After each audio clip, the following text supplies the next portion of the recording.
Ora è arrivato il video di Diego Montagnier dal Piave sul ponte di Vidor. Ringraziamo Diego, però questo, ed ecco, ve lo faccio ripartire se riesco. Diego, però non mentre sei alla guida, mi raccomando.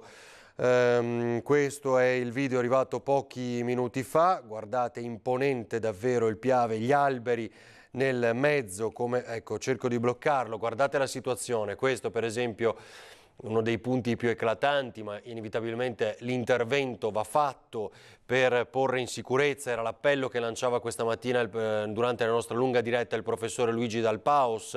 Bisogna liberare il greto per poter lasciare defluire l'acqua, altrimenti queste piante possono ostruire nel momento in cui vengono anche sradicate e quindi fungono da tappo sotto le arcate dei ponti. Lo abbiamo vissuto, lo ricorderete forse nel 2010 a Padova per esempio, quando si staccò l'approdo dalla Paltana e quell'approdo per le barche finì contro le arcate del ponte del Bassanello. Questo per Padova. Chi abbiamo al telefono? Bottacina. Assessore, buonasera, grazie davvero di essere con noi in questi minuti di grande Buonasera. tensione. Le chiedo, ci sono aggiornamenti rispetto a questa mattina, ovviamente alla riunione che avete fatto a Marghera? Che cosa ci può dire ora? No, ecco, sono confermate le previsioni meteo, quelle che abbiamo visto questa mattina, quindi il picco sta per iniziare e avremo le prossime 3 ore in cui ci sarà il picco massimo di precipitazioni, soprattutto nelle zone montane e pedemontane. Ovviamente i corsi d'acqua sono molto provati, alcuni sono a livello 2 di guardia, quindi ovviamente la situazione è complessa. È stato evacuato per Arolo, ci sono alcune frazioni nel Vicentino isolate, le aree golenari dei corsi d'acqua principali si stanno allagando, quindi insomma la situazione è complessa. C'è secondo lei già un conteggio un conto di quanti sono stati evacuati cittadini della nostra regione o no? Ancora impossibile? No, guardi, non ho sotto mano il numero complessivo. Ok. Assessore, quindi il picco da adesso in avanti, la preoccupazione ovviamente la vivremo con le piene poi dopo queste piogge, no?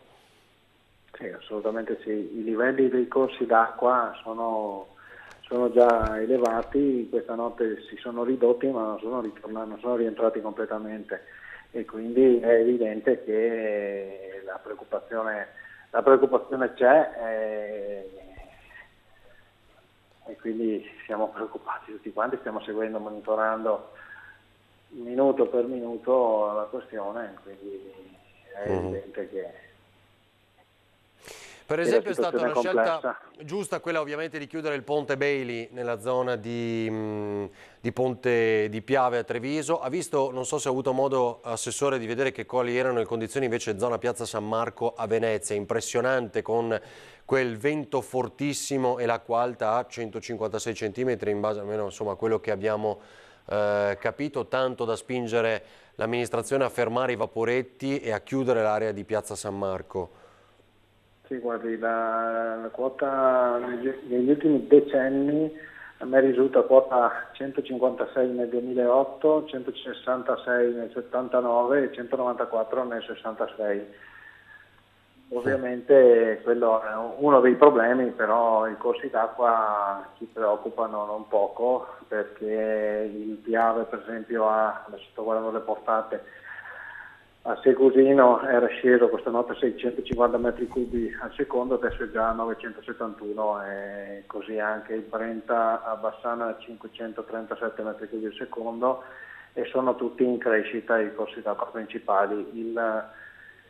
L'Adige è a 1180 a Verona. L'Adige a Verona. Le chiedo un flash ultimo, poi la lasciamo lavorare, ma è importante anche attraverso diciamo, Antena 3 poter rassicurare la popolazione, aggiornarla insomma, di minuto in minuto. Dopo Taibon, dopo quell'incendio impressionante, ora il diluvio in quella zona, no? Quello, ingegnere, che rischi può portare? Sì, fra l'altro proprio adesso c'è il picco delle precipitazioni in corso in questo momento, è proprio in quella zona lì, è la zona in cui sta piovendo di più in questo momento in Veneto, nella giornata di oggi, perché a Taibò, fra Taibò e Cencenighe, sono caduti oltre 120 mm di pioggia. Ah. Mm. E questo può creare qualche disagio ulteriore, diciamo, dopo le fiamme dell'altro giorno? Sì, beh, sicuramente sì, dopo le fiamme questo crea problemi su tutto il versante, perché il versante incendiato può manifestare dei fenomeni di dissesto, però la strada comunque era interdetta, la strada che passa sotto, la frazione era isolata e la popolazione le 13 mi pare persone che abitano lì erano state evacuate e il sindaco aveva deciso saggiamente di prolungare l'evacuazione fino alla fine del maltempo. Certo. Grazie Giampaolo Bottaccina, assessore regionale alla protezione civile, grazie e buon lavoro. Grazie a voi. Grazie. Allora, Alessia Tonetto via Facebook ci fa vedere piave a Maserada, però un'ora fa dice, quindi ora la situazione potrebbe anche essere peggiore, l'abbiamo visto anche in un altro video pochi istanti fa da parte di un nostro telespettatore, questo è quello di Alessia Tonetto. Maserada un'ora fa. Ne preparo altri, qui mi dicono il Brenta a Limena, vediamo se abbiamo questa intervista, la sentiamo insieme. Il Brenta è così pieno? Sì, da 2 giorni, ieri l'altro era vuoto completamente e oggi con questa pioggia per forza... Ma le fa paura questo Brenta? No, sinceramente nel 66, prima che rompessero l'argine, là arrivava a 14 cm per straripare per andare nel paese. Siamo stati fortunati, qua era tutto allagato. Io ho delle foto che il ponte qua di Limena, il punto più alto, era sotto vuoto, sono tutto pieno di acqua. Certo però che continua a piovere. Speriamo che smetta. Quest'estate abbiamo pregato perché l'acqua venisse, invece adesso purtroppo così è la vita. Allora, questa è la testimonianza lungo il Brenta Limena in provincia di Padova. Vediamo l'ultimo aggiornamento qua, piave non appare preoccupante, il Livenza è sotto il primo livello ma sotto osservazione per attesa della piena del Friuli Venezia Giulia, certo, ma ovviamente per le piene bisogna aspettare. Altro video dai nostri telespettatori grazie alla pagina Facebook di Antena 3, eccolo qui, questa è la foce del Piave, ricordo bene, fatemi vedere, aspettate, come foce del fiume a Jesolo, la zona della foce del fiume a Jesolo, questo è il momento attorno alle che ore sono adesso? 17:19, no, 16:19 di circa un quarto d'ora fa, perché era attorno alle 16, il momento in cui Fabio Visentina ha girato questo video per noi, lo ringraziamo. Federico Corbetta però non ci dice dove ha girato questo video, ma è quello che abbiamo mostrato più volte nella giornata di oggi, perché lo abbiamo anche noi. Antonio Maggiolo, adesso vediamo che cosa ci ha inviato, sempre le chiuse di Volta Barozzo, vediamo questo se riusciamo poi a mostrarvelo. Allora, mentre prepariamo altri video, sono tantissimi, davvero vi ringraziamo. Dunque, il Patriarca di Venezia, Monsignor Moraglia, ha affidato la città di Venezia, il Veneto e l'intero nord-est alla Beata Vergine e all'intercessione dell'Evangelista Marco, affinché la perturbazione di questi giorni non danneggi cose e soprattutto non sia di danno alle persone. Lo rende noto il settimanale diocesano Gente Veneta sulla propria pagina Facebook. Così l'intervento anche del Monsignor Moraglia, dunque prega per la condizione del Veneto, dei residenti del Veneto. Ricordate le parole di Luca Zaia, preferisco esagerare ovviamente nella previsione, perché nessun veneto si faccia male nemmeno a un'unghia. Cortellazzo, il Piave che incontra il mare, eccolo qua, altro video. Questa è la zona di Cortelazzo, l'unità di crisi istituita presso la Protezione Civile regionale che sta seguendo l'evolversi dell'ondata di maltempo informa di aver ricevuto dalle prefetture del Veneto la comunicazione relativa alla chiusura delle scuole anche per la giornata di domani. Troppo corto il cavo, noi vediamo di collegarlo diversamente. Il tablet e l'attività didattica negli istituti di ogni ordine e grado risulterà pertanto sospesa nelle province di Verona, Vicenza e Belluno, Treviso, Venezia e Rovigo. Questo per gli aggiornamenti che ci arrivano di secondo in secondo di fatto, perché siamo in diretta, ve lo ricordo ancora una volta, da questa mattina alle 11 ininterrottamente per cercare di fornire tutte le notizie necessarie ai nostri telespettatori. Abbiamo anche l'intervista al sindaco di Limena, una delle zone colpite soprattutto nel 2010, una di quelle zone che abbiamo seguito e sorvegliato in maniera speciale. Limena, eccola qua, e ce le invia un nostro telespettatore questo video, lo possiamo rivedere. Alberto Barnabba, è molto breve. Vai Tony, perché è brevissimo. Eccolo qua, lo rivediamo ancora. Eccolo qua, ve lo faccio vedere di nuovo. Questa è la zona di Limena e noi abbiamo l'intervista proprio al sindaco di Limena, Giuseppe Costa, e lo sentiamo. Sindaco, per ora diciamo preallarme, spieghiamo bene cosa significa alla gente, perché la preoccupazione è tanta in queste ore. Sì, la preoccupazione è tanta, però siamo ancora in uno stato dove questa preoccupazione, diciamo, non è sicurezza matematica che l'evento calamitoso avvenga. Credo che sia stata fatta un'ottima organizzazione questa volta, perché abbiamo anticipato i tempi. Devo ringraziare la prefettura che si è attivata molto bene, tutti gli enti che hanno contribuito a dare istruzioni per quanto riguarda le loro attività e i loro campi, e noi come comuni ci stiamo attivando con i nostri gruppi di protezione civile per un evento che potrebbe avvenire, quindi ecco perché è stato di preallarme, perché non siamo certi che questo evento calamitoso avvenga obbligatoriamente, insomma, speriamo proprio di no.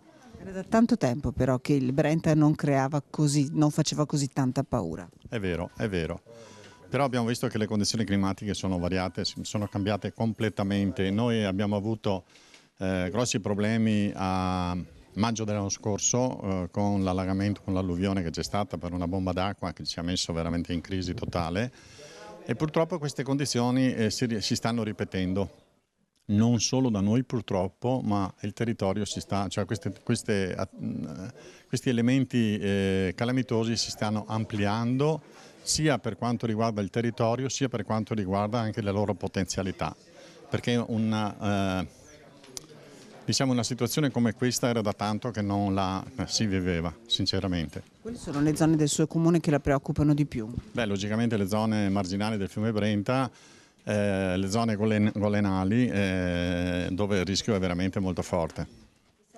Ascolti, quando secondo lei si potrà tirare finalmente il sospiro di sollievo? Allora, la piena del Brenta è prevista fra le 4 e le 6 di domani mattina, quindi qui noi tutta stanotte veglieremo il Brenta per valutare le variazioni che ci saranno in quanto i flussi d'acqua che arriveranno. Allora, Patrick Rocca, la situazione a Roncadelle, frazione di Ormelle, vediamo com'è. Questa è la situazione nel video appena arrivato, dateci il luogo appunto in cui siete, che fiume è. Questa è la situazione che ci ha segnalato pochi istanti fa. Ce n'era un'altra, Alessandro Bigolini abbiamo già detto, Stefania Schiavetto. Guardate la foto della passerella del ponte della Priula Nervesa della Battaglia. Questa è una foto scattata poco fa a Nervesa della Battaglia, ponte della Priula.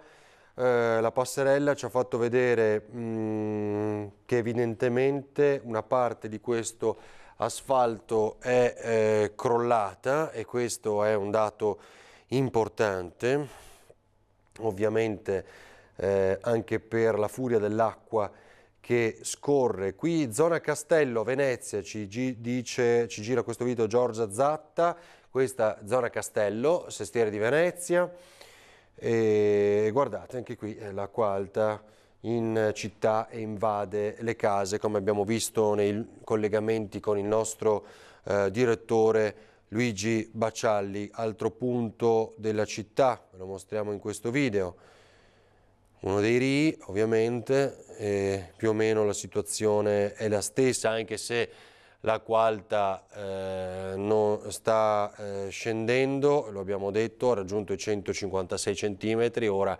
è in calo, e per fortuna, perché c'era il vento di scirocco che continua a soffiare molto forte, e poi ovviamente l'abbiamo detto questa molta pioggia e acqua.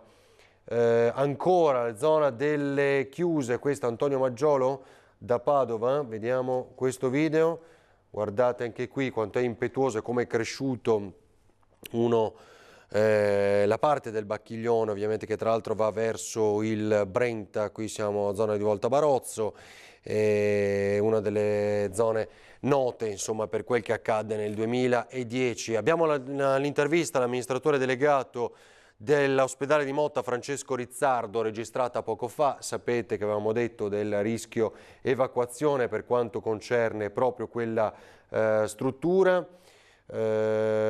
Questa da Claudia Visentin, non sappiamo che zona è, per Cortellazzo, guardate com'è in questa zona la situazione nelle case. Ce lo invia Claudia Visentin e c'è un'altra immagine, eccola qua. Anche qui ovviamente le case sotto l'argine stradale, definiamolo così, in questa zona Cortellazzo, sono finite sott'acqua ancora, e questa è purtroppo una costante. Vediamo se riusciamo ancora il video di Michele D'Avanzo, che prima dava delle difficoltà a proporvelo. Ascoltiamo Francesco Rizzardo, registrato poco fa, l'amministratore delegato dell'ospedale di Motta di Livenza. Noi siamo in uno stato di preallerta perché le condizioni sono tali da esserlo. In questo momento abbiamo cercato un po' di alleggerire il carico dei pazienti, nel senso che laddove era stato possibile di metterli in permesso abbiamo mandato a casa un po' di pazienti, ovviamente quelli meno gravi. Abbiamo nel complesso comunque un'ottantina di pazienti che nel caso in cui interessati all'eventuale, spero di no, evacuazione dall'ospedale. Siamo coordinati dal SUEM di Treviso, che si fa carico appunto di coordinare il numero di ambulanze, dove collocare poi i pazienti, eccetera. Nel frattempo, per precauzione, sono state sospese le visite e gli altri servizi per oggi e domani. Sì, oggi abbiamo preferito, per evitare, visto le condizioni meteo, abbiamo deciso di sospendere le visite, circa 300 visite erano previste per oggi, e domani lo stesso. Domani non faremo visite e non sarà attivo il punto prelievi. Mi auguro solo per la giornata di domani. Ecco, l'ultima volta che questo ospedale dovette ricorrere a questa misura fu nel 2010. Sì, fu nel 2010, io non c'ero, mi raccontano però che i colleghi, che insomma fu una cosa piuttosto impegnativa e per certi versi traumatica. Tendiamo ordine dalla prefettura e dal SUEM, credo che sia difficile valutare i tempi esatti in questo momento. So che è prevista un'ondata di piena, dovrebbe essere prevista intorno alla serata di oggi, alle prime ore di domani, la notte insomma di oggi. Siamo qui, siamo in attesa, comunque siamo anche preparati. Se l'ordine per esempio arrivasse, per ipotesi arrivasse adesso, quanto tempo ci vorrebbe? Ma dal momento in cui c'è l'ordine, credo che in 6-7 ore si riesca a mettere in sicurezza sia pazienti ovviamente per primi che la struttura. Allora, torniamo in diretta, così avete sentito Ale Bonivento, situazione dell'Adige a Verona. Guardate, qualcuno ci chiedeva poco fa come è messa la zona del Veronese, qualche news l'abbiamo letta, vediamo Aspettate, lo faccio ripartire quando siete pronti, ditemi. Questo è l'Adige a Verona, video registrato poco fa da Ale Bonivento, ve lo ricordo ancora una volta. Ce n'è un altro e quindi ve lo mostriamo, eccolo qua. Questo altro punto scorre molto rapidamente, abbiamo detto del livello di guardia già elevato a 2, quindi in crescita tra l'altro per quanto concerne l'Adige, e ora vedremo altri aggiornamenti. Abbiamo al telefono Albino Cordiali, sindaco di Vidor, che ringrazio. Buonasera, mi sente? Buonasera a lei. Sindaco, buonasera. Dal suo Buonasera, territorio, buonasera a lei. cosa ci dice l'apprensione di questi minuti, il controllo dei ponti? Sì, diciamo che attualmente la situazione sembrerebbe abbastanza normale, però diciamo, le segnalazioni che ci arrivano dalla diga di Busche cominciano a preoccupare perché c'è l'innalzamento dell'acqua abbastanza velocemente. Ieri sera il punto critico è arrivato verso le 8:30-9, poi è calato abbondantemente, ma adesso sta riprendendo la crescita e quindi cominciamo a preoccuparci un po'. Però tutto sommato il ponte Vidor è un ponte solido a mio parere, diciamo, perché riguarda sul Piave, però siamo sempre in allerta perché abbiamo qui a Vidor qualche zona abbastanza potrebbe essere delicata, però non abbiamo grossi problemi. Il mio parere mi sembra che l'allarme è giusto che ci sia perché sta veramente preoccupandoci un po', però sembra sia abbastanza contenuto, ecco, tutto quanto. Ancora il peggio però deve venire, no? Sì, stiamo attendendo appunto perché ci segnalano che sta arrivando un'ondata ancora di maltempo abbastanza delicata. Quindi noi siamo qua sempre in costante monitoraggio insieme con Valdobbiadene e Pederoba perché siamo 3 comuni che siamo qua su questo ponte, quindi siamo tutti in apprensione e anche gli abitanti continuano a chiamare in comune e ti chiedono se il ponte è chiuso o aperto. Il ponte tuttora è aperto, funziona benissimo e quindi c'è forse un po' di calma, diciamo, nel senso come traffico, perché c'è qualche colonna ma poca cosa sostanzialmente, ecco. Quindi non c'è grossa, l'apprensione degli abitanti c'è, però non mi sembra di essere così preoccupato ancora per il momento di questa cosa e stiamo attendendo appunto quando passerà l'ondata più avanti per un paio d'ore, 3 ore, e allora là sapremo dire qualcosa in più. Sindaco, grazie. Allora ci risentiamo più tardi se lei è d'accordo. Va bene. Sì, senz'altro, grazie a lei. Grazie, buon lavoro in questi minuti. Quindi abbiamo sentito ovviamente anche qui seguita costantemente, monitorata costantemente la situazione. Ancora dal tablet vi abbiamo fatto vedere oggi immagini impressionanti davvero e molte live appena giunte come questa da Valentino Conte, zona di, vado a memoria, Fagarè della Battaglia, esatto. Samantha Salgarella ci ha inviato 5 foto, queste dove sono? A San Donà di Piave, anche questo è importante, le guardiamo insieme velocissimamente queste immagini, San Donà di Piave. E poi mi segnalava ancora poi Francesco Ceron le immagini della golena del Piave nella zona di Sant'Andrea di Barbarana, onde forti addirittura provocate, le sentiamo, vediamo queste immagini. Il vento fortissimo come sentite.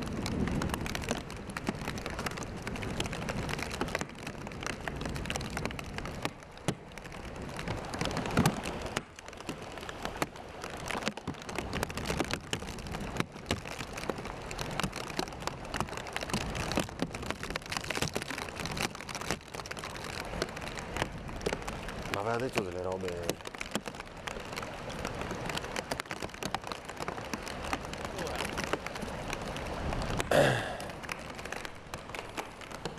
Questa è la zona, come abbiamo detto, di Sant'Andrea di Barbarana. Come detto nel video girato dai nostri colleghi poco fa. Allora abbiamo anche un'intervista a Francesco Esposito, prefetto di Belluno.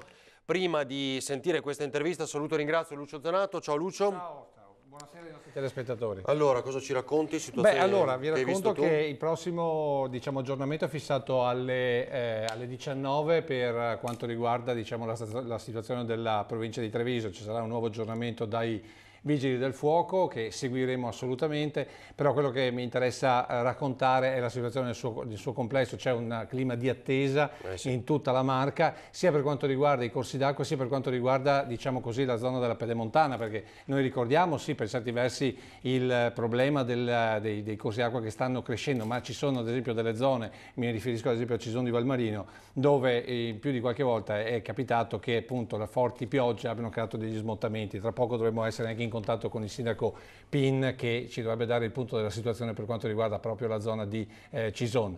Altre notizie arrivano sicuramente dalla zona invece di Motta di Livenza, perché come sempre quella è una zona delicatissima, lo ricordiamo, il punto dove il Monticano si getta nel Livenza, e quindi c'è la quantità d'acqua che arriva dalla zona dal Friuli praticamente, e quindi di conseguenza la quantità d'acqua è abbastanza importante, e poi c'è la zona invece l'acqua che arriva dal Monticano, quindi dalla zona del Coneglianese Vittoriese, e da lì sempre, tra l'altro c'è il tragico ricordo di diversi anni fa del muro che fa il contenimento nell'ansa, diciamo così, del Livenza, e che è il muro che tanti anni fa io ho visto personalmente tutta la popolazione cercare di tenere, perché vibrava da quanta acqua c'era. Però erano altri anni, bisogna dire che dopo quell'esperienza c'è stato un lavoro molto, molto intenso di preparazione, ed è una cosa che io volevo comunicare. Io oggi sono stato in giro, sono andato a vedere come sono le situazioni, ovviamente per quello che sono riuscito a vedere, la cosa che mi ha colpito maggiormente è l'organizzazione. Fuori ad esempio dei Vigili del Fuoco di Treviso c'è la protezione civile, ci sono tutti i collegamenti attivi, per cui in ogni momento, magari più tardi forse riusciamo a far vedere due immagini, c'è diciamo così, ogni segnalazione di emergenza viene immediatamente portata a questo centro che ha questa sorta di cervello che, a seconda di quelle che possono essere le emergenze, poi manda le squadre. Quindi la massima attenzione è a tutti i livelli e quindi qualsiasi tipo di emergenza dovesse arrivare viene prontamente utilizzata. Lucio, abbiamo altre segnalazioni. Marco Lamonato, vedi, ancora dal ponte della Priula, no? Quella passerella, ecco, questa è importante. Ecco, la cosa che trovo molto importante è che molti come dire, hanno cominciato a criticare sul fatto che hanno chiuso questo passante. Ricordiamo che è un bypass che è stato creato per fare la manutenzione al Ponte Vero. Esatto. Alcune persone hanno già dimenticato quando c'è stata la manutenzione ai ponti di Maserate, di Salettuol, e è stata fatta un bypass molto simile 4 volte, perché 4 volte è bastato un po' d'acqua e il Piave si è portato via tutto, ma è tipico di questo fiume. Noi dobbiamo ricordare che il nostro non è un fiume, il fiume Piave è un fiume di tipo torrentizio, quindi abbassa tantissimo il suo livello d'acqua e si innalza in pochissimo tempo, un po' come il Muson dei Sassi. Ecco, e lì è un'altra cosa abbastanza importante, perché noi parliamo sempre, diciamo così, di questi grandi fiumi, quindi Livenza, quindi Monticano, però il Muson dei Sassi ha un'altra particolare valenza, perché prende tutta l'acqua nella parte praticamente dell'Asolano, raccoglie tutta la zona dell'Asolano, l'acqua, e la convoglia giù verso prima Castelfranco e poi giù verso Loreggia, eccetera, eccetera. Chiaro che essendo anche quello a regime torrentizio, se non viene controllato, qual è il grosso lato positivo? Cresce rapidamente. Esatto, no? ma qual è la cosa per cui dobbiamo essere, non dico positivi, però siamo più preparati rispetto al passato? Abbiamo i bacini di laminazione, cioè c'è stato un lavoro fatto con queste grandi vasche, così uno capisce cos'è il bacino di laminazione, che all'occorrenza vengono aperte proprio per riuscire a mitigare quello che viene detta la morbida, cioè nel Piave l'innalzamento repentino e l'abbassamento repentino di quello che è il livello del fiume. E quindi non dico che dobbiamo stare tranquilli, perché speriamo, abbiamo sentito il sindaco, no? Anche poco fa. Ecco, una cosa importante è vedere, insomma, che il vecchio ponte di Vidor ha anche pluribombardato, tra l'altro, perché sono i 100 anni della Grande Guerra, in questo periodo i tedeschi facevano saltare il ponte per l'ennesima volta. Caorle, zona traghetto, ti faccio vedere il video di David Perissinotto, se ci aiuti. aiutano.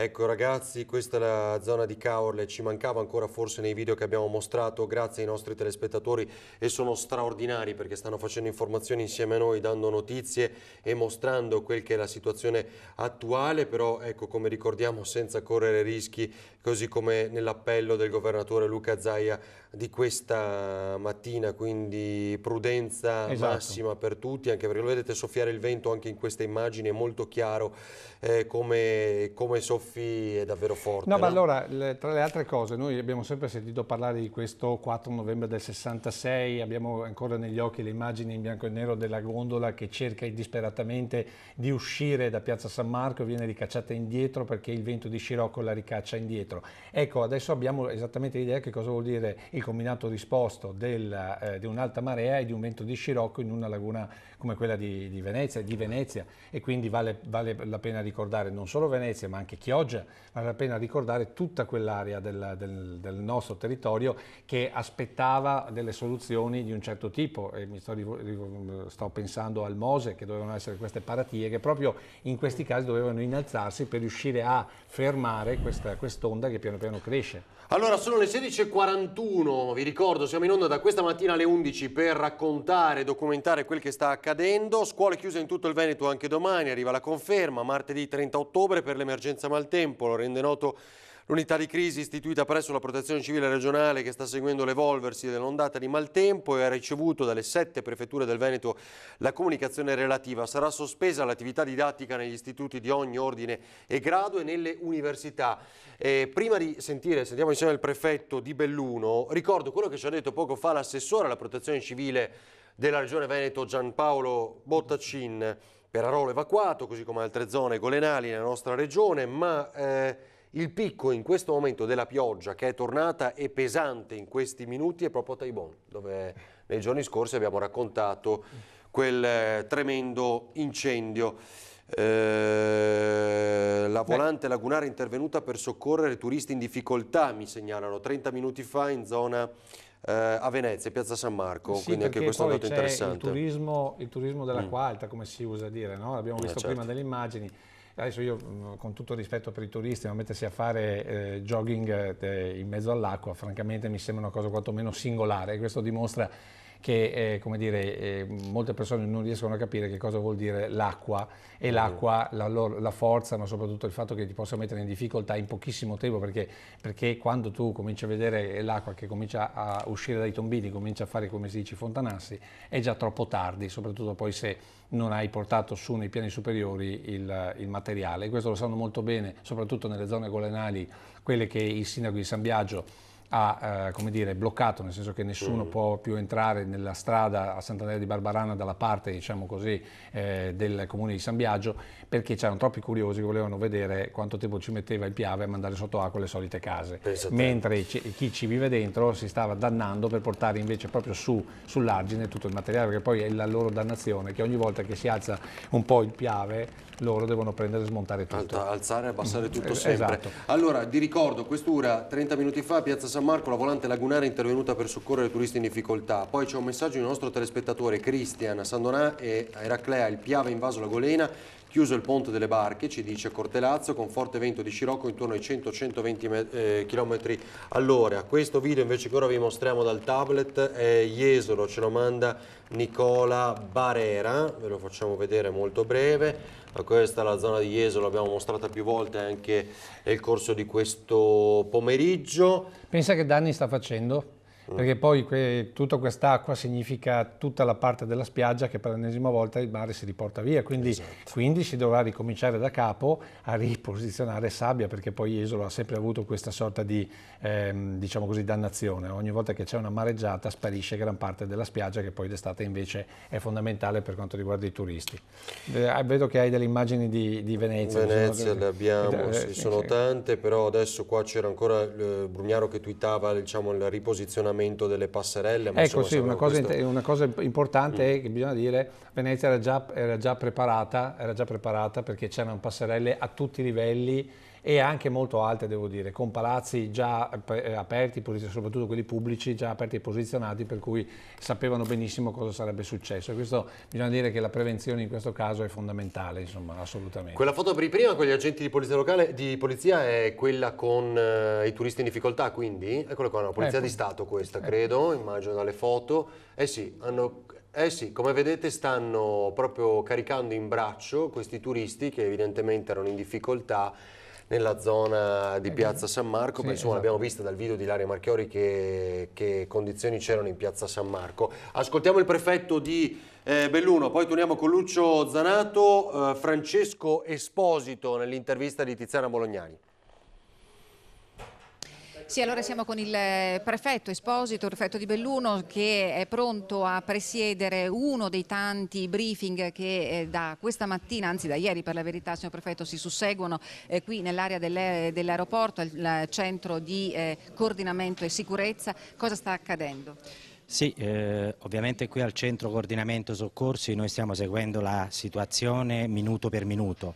La situazione non è buona perché proprio nel pomeriggio sera c'è il picco di massima delle precipitazioni, come era già stato abbondantemente previsto da ARPAV. Abbiamo un'accentuazione dei fenomeni su tutta la provincia e a partire dalle 18 ci sarà un'ulteriore intensificazione come previsto. Al momento noi abbiamo diverse situazioni di criticità, quella che ci preoccupa maggiormente è nell'Agordino, dove è esondato il torrente, e c'è anche un problema di energia elettrica. Ci sono diversi isolati che sono rimasti senza l'energia elettrica.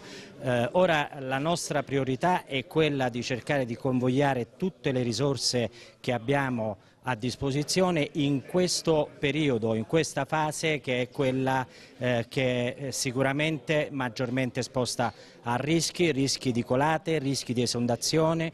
Quello che abbiamo fatto fino ad ora era prevenzione pura, cioè ci siamo mossi con 2 giorni di anticipo per cercare il più possibile di attrezzare la macchina, di metterla in moto e di dare delle raccomandazioni preventive. Da questo momento in poi invece inizia proprio la vera attività di soccorso sul campo, dove si muovono centinaia di volontari, i vigili del fuoco, le forze di polizia. Stamattina c'è stato bisogno di fare un'altra evacuazione a Perarolo, 60 persone sono state evacuate perché il Boite aveva raggiunto il livello di guardia. Già ieri c'era stata un'altra evacuazione a Cortina al Verà, già riportata da tutti gli organi di informazione. Chiaramente seguiremo la situazione con la massima attenzione da qui. Ora faremo un altro punto della situazione per poi aggiornarci progressivamente con tempi sempre più ristretti. Ecco, però è, come dire, signor prefetto, è il momento anche per testare la validità della macchina organizzativa della protezione civile in provincia di Belluno, che funziona? Sì, io direi finora ha funzionato benissimo grazie all'impegno di tutti. Con grande anticipo si è mossa e ha gestito fino ad ora tutte le situazioni, però ora, ripeto, ci vuole un impegno ulteriore straordinario proprio per questa fase che dovrebbe chiudersi intorno alle 22. Se riusciamo, almeno queste sono le previsioni, se riusciamo a superare quella fase che va dalle 18 alle 22, possiamo dire di aver compiuto un'opera di gestione dell'emergenza ottimale. Però aspettiamo, prima di dirlo, quello che posso dire è che fin da ora ringrazio tutti per l'impegno che è tuttora in corso. Grazie signor prefetto, buon lavoro a lei e a tutti i suoi collaboratori. Se non avete domande da studio vi restituisco la linea. Grazie. Vai. Eccoci. No, era partito subito Lucio che è qui con me.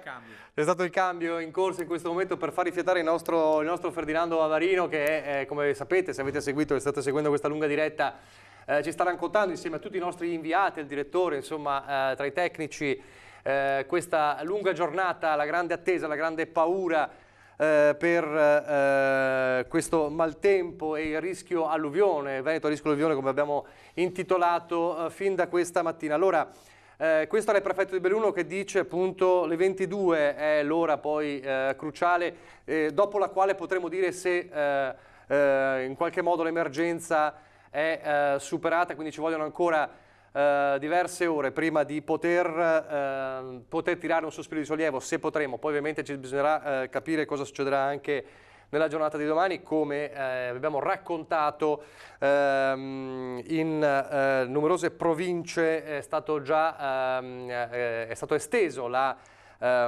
chiusura delle scuole, quindi non solo Venezia, che l'aveva già annunciato ieri, ma anche Belluno e Treviso con sicurezza. Allora Lucio, situazione appunto che dicevamo è ancora di attesa per l'ultimo picco? Esatto, allora la cosa importante, l'orario giusto sono le 19 non a caso, ci sono dei punti, diciamo così, punto stampa, punto di raccolta, punto di riferimento per quanto riguarda i vari COC. Perché? Perché alle 19 dovrebbe attenuarsi il vento di scirocco.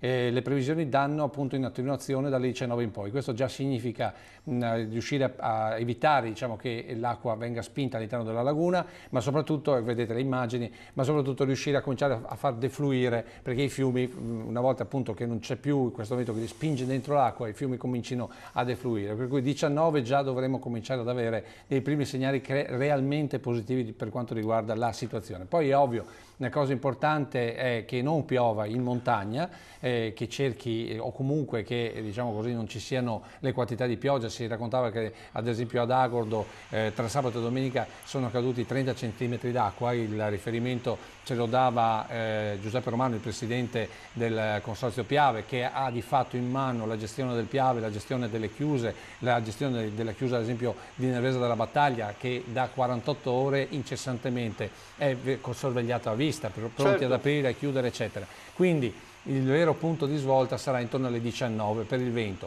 Dopodiché vedremo nelle prossime ore per quanto riguarda le previsioni meteo, e c'è da dire che per quello che io ho sentito oggi ricordiamo, hai seguito Treviso e peraltro ricordiamo che alle 19 ci sarà una nuova riunione. Esatto, e noi la daremo intorno poi ovviamente 19:30, nella regione alle 19:30 daremo il nuovo punto, diciamo così, tecnico, cosa sta succedendo. Dicevo, però già il prefetto di Treviso diceva: attenzione, domani noi teniamo le scuole chiuse. Perché? Perché è vero che qui non pioverà, però continuerà a piovere ad esempio nella zona delle Alpi, nella zona del Friuli, per cui potrebbe esserci un'emergenza nella zona verso il Tagliamento, ma anche la zona dell'Ivenza.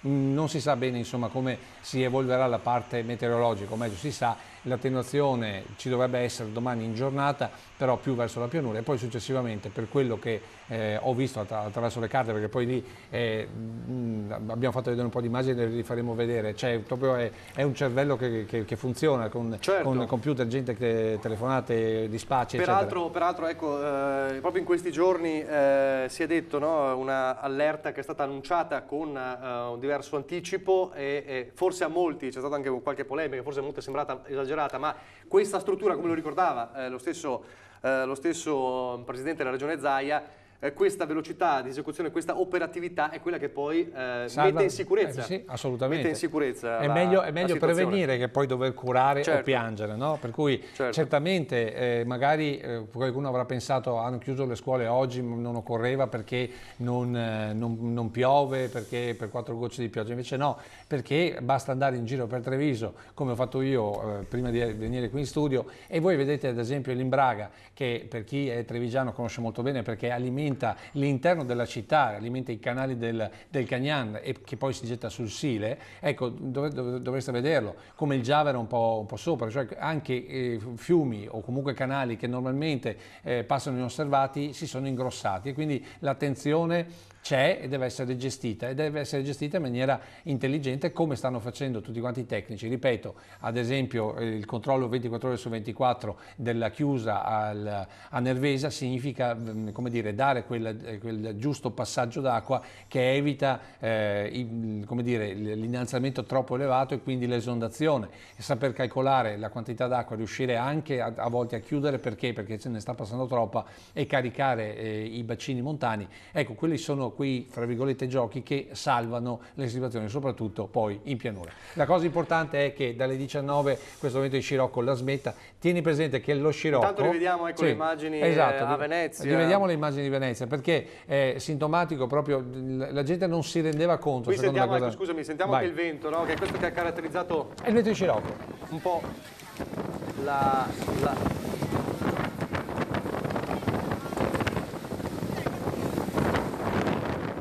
Questa è un po' una delle immagini simbolo di Venezia di stamattina. Esatto, allora io vorrei che, se qualcuno ha un attimo di tempo, far vedere il filmato del 4 novembre 66, che è diventato il simbolo di Venezia, un filmato in bianco e nero, credo sia Cineteca Rai, che a quel tempo giravano ancora in pellicola, dove c'è una gondola che sta cercando disperatamente di uscire da Piazza San Marco e il vento di scirocco la ricaccia dentro, cioè rimane sempre dentro. Certo. Siamo sempre sul metro d'acqua su Piazza San Marco. Ecco, quello era il 4 novembre 66, la stessa potenza di vento di oggi. È questo vento che fa la differenza, insieme ovviamente al combinato risposto della pioggia. Cos'è che secondo me fa la differenza rispetto al passato? Il fatto che ad esempio nelle nostre montagne non ci sia la neve. La pioggia mista neve, la pioggia che poi ha fatto sciogliere la neve, quindi ha aumentato la quantità d'acqua scesa verso la pianura in quel 4 novembre del 66, è stata, diciamo, la parte devastante, accompagnata anche da che cosa? Da poca conoscenza del territorio o forse poca prevenzione, cosa che invece adesso è stata fatta. Ad esempio ricordo, domani ci sarà probabilmente massima attenzione per quanto riguarda il Livenza.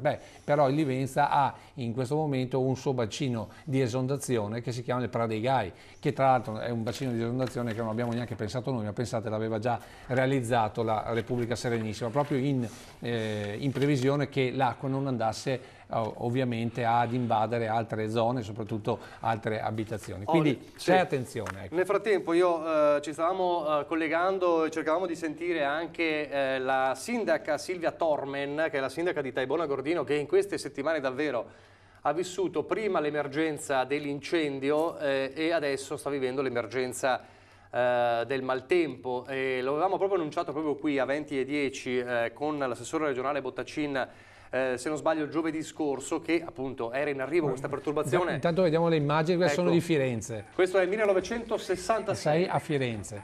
Probabilmente poi nelle immagini verrà fuori anche Venezia, perché quella è proprio l'immagine simbolo di Venezia.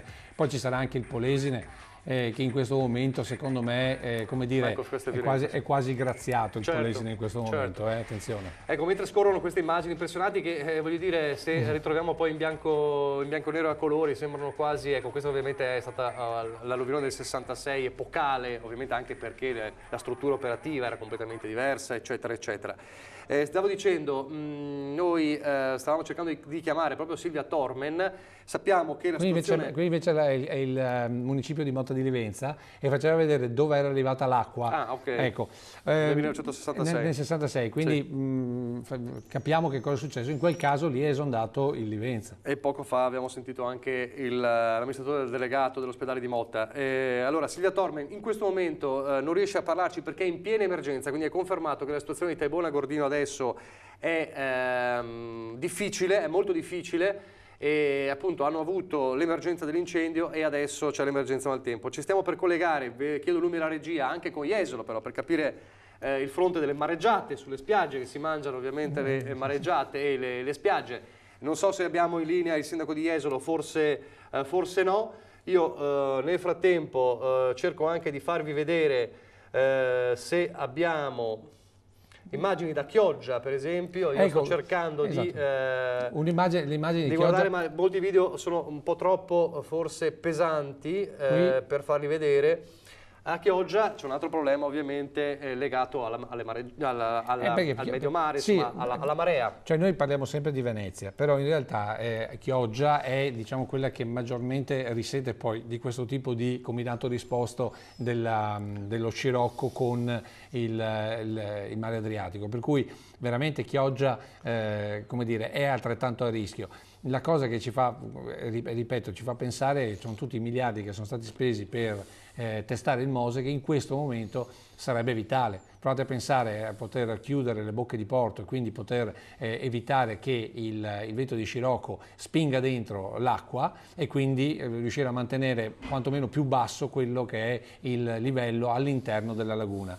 Purtroppo queste bocche di porto, cioè queste chiuse non si alzano perché ovviamente tentate male e quant'altro, e quindi noi ci troviamo per l'ennesima volta, come ha detto un cittadino veneziano, il nostro direttore, ci troviamo per l'ennesima volta a dover girare con i piedi a mollo. Allora ti fermo un attimo perché abbiamo al telefono il sindaco di Bassano del Grappa, Riccardo Poletto. Abbiamo seguito anche la questione, l'emergenza ovviamente che riguarda il ponte degli Alpini. Allora, il sindaco Poletto, com'è la situazione in questo momento? Allora, buongiorno. In questo momento il Brenta ha ripreso leggermente a crescere, ma l'ondata di piena più significativa la attendiamo grosso modo per 10 di questa sera, quindi nell'arco della sera prima di mezzanotte. Il ponte, che ha un sistema di sensori che ne misurano costantemente ogni minimo movimento, finora ha retto bene, nel senso che non ha dato movimenti particolari, è fondamentalmente stabile. Le dirò che più che l'acqua che preoccupa, che sicuramente arriverà anche in misura molto ingente, preoccupano eventuali altri oggetti, prevalentemente tronchi o altri residui di vegetazione che potrebbero andare a sbattere contro i piloni del ponte. Poi ovviamente sotto controllo anche molti altri corsi d'acqua minori che potrebbero esondare, creare problemi sui sottopassi o allagamenti di tratti di strada. Senta, da quando è stato chiuso il ponte, ce lo ricorda? Il ponte è stato chiuso grosso modo alle 9 di domenica mattina, quando abbiamo superato i 155 centimetri che in via prudenziale sono stati fissati da ordinanza come limite oltre il quale non si può più attraversarlo. Adesso l'altezza dell'acqua è grosso modo sui 2,70 metri, stanotte ha toccato i 3,17 metri, ma è probabile che in serata o in nottata arrivi anche a 4 metri o più di 4 metri. Quindi la situazione che rimane ovviamente costantemente monitorata, anzi tanto più nelle prossime ore. C'è un'ipotesi di quando potrebbe essere conclusa l'eventuale emergenza? Beh, noi abbiamo l'allarme rosso in questa zona dalle 24 del lunedì fino alla mezzanotte del martedì. In realtà, secondo le ultime previsioni, dovrebbe esserci appunto l'onda di piena verso le 10, comunque prima di mezzanotte, e poi nel corso della nottata dovrebbe rimanere a un livello abbastanza alto, ma pian pianino cominciare a scendere. Quindi è probabile che già nella giornata di martedì l'emergenza sia rientrata. È ovviamente non facilmente prevedibile perché le precipitazioni saranno immense, ma poi non è facile localizzare precisamente su un versante oppure su un altro. Sindaco, buonasera, sono Lucio Zanato. Volevo chiederle, quindi la paura reale è che arrivi magari qualche tronco, arrivi qualcosa che poi vada ad impattare su quella che sono le campate più deboli del ponte, mi pare di capire. Esattamente, Lucia, il rischio maggiore è quello lì. Il ponte è puntellato, messo in sicurezza, però ciò nonostante non gode ovviamente di ottima salute, per cui se è solo acqua e non dura giorni e giorni non ci dovrebbero essere problemi. Se invece con l'acqua, come è possibile che accada, dovessero essere trasportati anche tronchi di una certa dimensione e trasportati a velocità praticamente elevata, è chiaro che dei danneggiamenti ci potrebbero essere. Senta, devo dire... Prego. Era giusto per capire, ma com'è la qualità della manutenzione del fiume? Ecco, infatti, stavo per dire, noi con Protezione Civile annualmente facciamo la pulizia degli argini e quindi in territorio bassanense gli argini sono stati già nei mesi estivi puliti adeguatamente, anche con una certa attenzione da piante secche, morte o radicate in maniera un po' precaria. C'è poi la diga a Campolongo che dovrebbe bloccare molti materiali che potrebbero arrivare dalla montagna, per cui le contromisure ci sono anche rispetto alla possibilità che alcuni materiali siano trasportati addosso al ponte, però ripeto, sono contromisure che non hanno sicurezze matematiche e non azzerano il rischio. Senta, ma in una battuta, quando è che potremo pensare ad un ponte aperto e tranquillo? Allora, ponte aperto penso che si possa pensare per mercoledì. Io forse già nella giornata di domani il livello dovrebbe scendere di parecchio, al di sotto del 1,55 m potrebbe essere nella giornata di mercoledì, però ripeto sono stime che si fanno così abbastanza in maniera precaria, perché l'acqua che cade più conto, ma il Brenta pesca acqua da una zona montana molto vasta, in buona parte anche in Trentino. Normalmente i livelli del Brenta salgono e anche diminuiscono abbastanza velocemente, quindi può essere che per mercoledì si possa riaprire il ponte e tornare a una situazione di normalità. Sì, però la domanda sottintendeva quando finiranno i lavori, comunque quando ci sarà la tranquillità definitiva che il ponte insomma non ha più bisogno di manutenzioni, almeno nel breve periodo. Beh, nel breve periodo noi abbiamo un'altra settimana, decina di giorni di lavoro, questi lavori di somma urgenza che sono finalizzati ad aumentare sensibilmente il livello di sicurezza. Poi col nuovo affidamento alla ditta Inco di Pergine il lavoro di restauro dovrà riprendere a dicembre, non prima perché il genio civile non consente di andare in fiume prima, e poi il cantiere è previsto per un paio d'anni. È pur vero che nel corso del 2019 il restauro più importante, cioè quello delle sfilate, dovrebbe essere portato a compimento, ma già i lavori di somma urgenza che finiranno tra una decina di giorni metteranno il ponte in condizioni di affrontare abbastanza serenamente anche eventi di piena. Sindaco, l'ultima battuta: quanti uomini questi giorni in campo per salvaguardare questo monumento e salvaguardare la città? Noi abbiamo alcune decine di persone di 5 gruppi di protezione civile, quindi abbiamo tra le 70 e 80 persone mobilitate o comunque in reperibilità, aggiungendo poi personale di polizia locale e dell'ufficio tecnico che pure adesso sono in perlustrazione del territorio comunale per controllare sottopassi, strade e quant'altro, ma che nel caso in cui siano emergenze vengono mobilitati totalmente col numero totale, quindi ci sono una settantina di persone a disposizione che possono intervenire in caso di bisogno. Grazie, allora grazie al sindaco Riccardo Poletto per anche ovviamente la sua, perché ci ha detto insomma qual è la situazione e come si può sviluppare. Buon lavoro, ovviamente sarete sempre a lavoro in queste ore per occuparvi. Stanotte dormiremo sicuramente molto poco. Immagino. Di costante attenzione. Non può che essere così.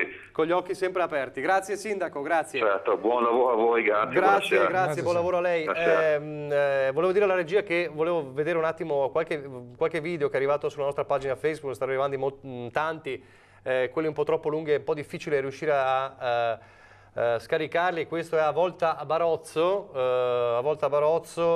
il Bacchiglione, quindi questa è la situazione, ce l'ha spedita la nostra telespettatrice che di cui adesso vi dirò il nome. Ecco, vedete la situazione è sempre molto critica. Perché è la criticità dei fiumi, diciamo, di carattere torrentizio. Certo. Tanto è vero che se ad esempio Susanna Bortolami, ecco, il Bacchiglione a Volta Barozzo. Perché ad esempio è un problema che ad esempio il Sile non ha pochissimo. Se si va a vedere il Sile è cresciuto di pochissimo rispetto ovviamente agli altri. Perché? Perché è un fiume di risorgiva, quindi ha una portata costante. Andiamo a Gorgo Monticano, aspetta un attimo, a Gorgo Monticano. No, qui è il Monticano a Conegliano. C'è Stefano, vediamo se si carica il video. Abbiamo visto peraltro a Gorgo Monticano anche l'evacuazione di alcune famiglie ovviamente nella Golena. A Gorgo Monticano noi siamo stati a testimoniare, poi siamo sempre lì, perché bisogna prevenire, perché quando l'acqua comincia è un lampo, non fai neanche a tempo a pensare, sta venendo sull'acqua che sei già con... Purtroppo abbiamo quella tristissima esperienza che è quella del mulinetto della Croda a Refrontolo, certo, dove chi stava... Era agosto, però... sì, tra l'altro, ma poi la gente ha cominciato a vedere l'acqua che arrivava dai piedi e alcuni non hanno calcolato che l'acqua è terribile, in poco tempo ti sommerge. Avete visto anche i rami, pezzi di tronchi, questo è il problema. Questo è un altro grosso problema, perché? Perché se andiamo a vedere cosa sta succedendo sul Piave, decisamente bisognerà fare un ragionamento, e si continua a ripetere sempre le stesse cose, cioè il ragionamento che i corsi d'acqua vanno gestiti, bisogna fare la manutenzione, bisogna riuscire ad avere le autorizzazioni per poter andare a se ne vedono parecchi qua di detriti. Ma decisamente, perché poi la forza delle acque ovviamente tende a portare via insomma, anche i rami più secchi, gli alberi morti, cose che rimangono lì e che poi invece possono diventare estremamente dannose, perché provate a pensare, cominciare a caricare sui piloni di un ponte che fa una specie di questo materiale fa diga, e quindi comincia a caricare ed è uno dei motivi per cui hanno ad esempio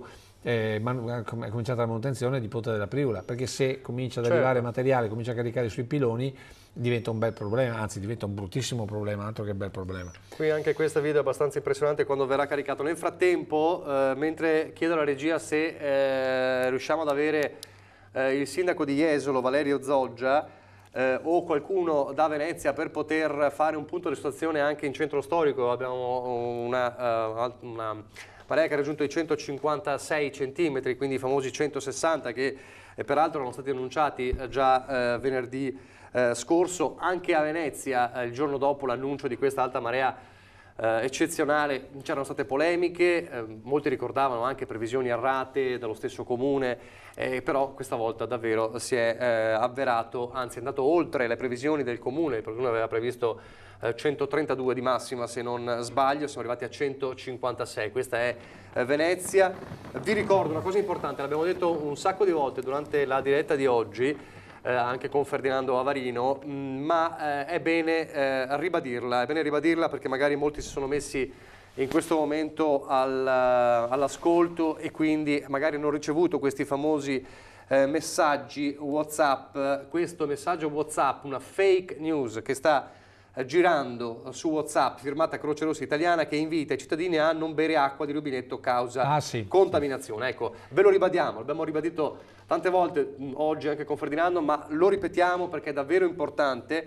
È una fake news in questo momento, per cui l'unica cosa certa è che nel territorio dove Veritas gestisce il servizio idrico non c'è alcuna contaminazione dell'acqua potabile, quindi sta girando questa... Ma non solo, ma anche, io ho parlato prima con il sindaco di San Biagio di Callalta, molti hanno telefonato al sindaco dicendo ma possiamo bere l'acqua di ATS eccetera, e lui ha detto assolutamente sì, ma pare che appunto girino questi messaggi dove l'acqua di rubinetto dell'acquedotto non deve essere bevuta, invece no, non c'è nessun pericolo di contaminazione, questo va ribadito, l'ha ribadito in maniera molto forte il sindaco di San Biagio. Voi sapete insomma che è a ridosso del Piave, quindi come dire, è facile pensare che magari invece no, assolutamente, perché ATS tra l'altro non va a pescare sui pozzi di zona, ma l'acqua che arriva ben da Schiavenini, quindi siamo in provincia di Belluno, insomma, via.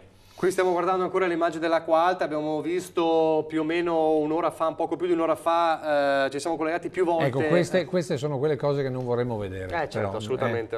Queste invece sì, perché queste sono quelle della Veris Marathon di ieri che hanno attraversato anche l'acqua alta per l'appuntamento. Ecco, no, dicevamo una cosa importante a Venezia, abbiamo visto la situazione che ce l'ha raccontata il nostro direttore Luigi Baciali a lungo nel suo giro con Sandro Ponchio. C'era anche un problema ovviamente di vaporetti, di linee che sono state interrotte, e questo ha provocato, ce l'ha raccontato prima Ilaria Marchiori, qualche protesta da parte degli utenti ovviamente che si spostavano oggi a Venezia. Cercheremo di risentirla.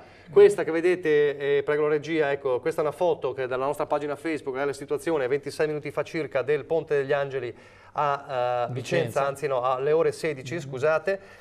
Questa invece è Torrente, Muson dei Sassi, ecco qua, Muson dei Sassi.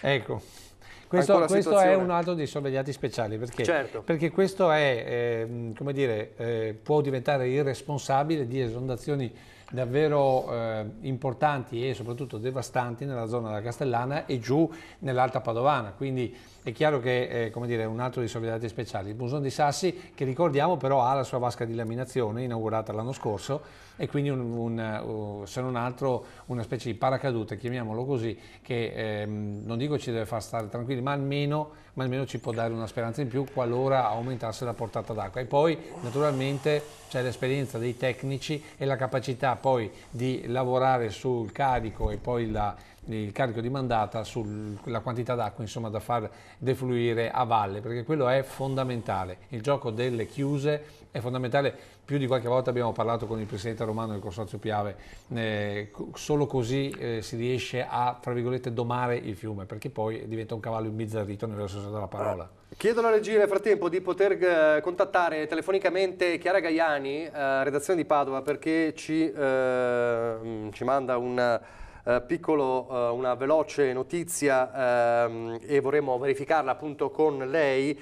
Si sta decidendo adesso in prefettura a Padova la evacuazione a Piazzola sul Brenta e a Campo San Martino. 512 persone a Piazzola sul Brenta e 450 a Campo San Martino, perché a quanto pare un modello matematico prevede una possibile criticità tra le 3 e le 6 e questo si sta decidendo in prefettura a Padova. Allora, se riuscite a sentire, se è possibile collegarsi con Chiara Gaiani in modo da avere in diretta la situazione, allora possiamo parlare con lei. È al telefono Chiara Gaiani oppure è il sindaco di Belluno Jacopo Massaro? Sì, sono Jacopo Massaro, buonasera. Ecco, era un altro dei nostri ospiti telefonici in coda. Ecco, sindaco Massaro, allora l'abbiamo vista all'inizio di questa nostra mattinata, questa nostra giornata di diretta non stop che sta andando avanti dalle 11. Era con la nostra Tiziana Bolognani. Com'è la situazione in questo momento?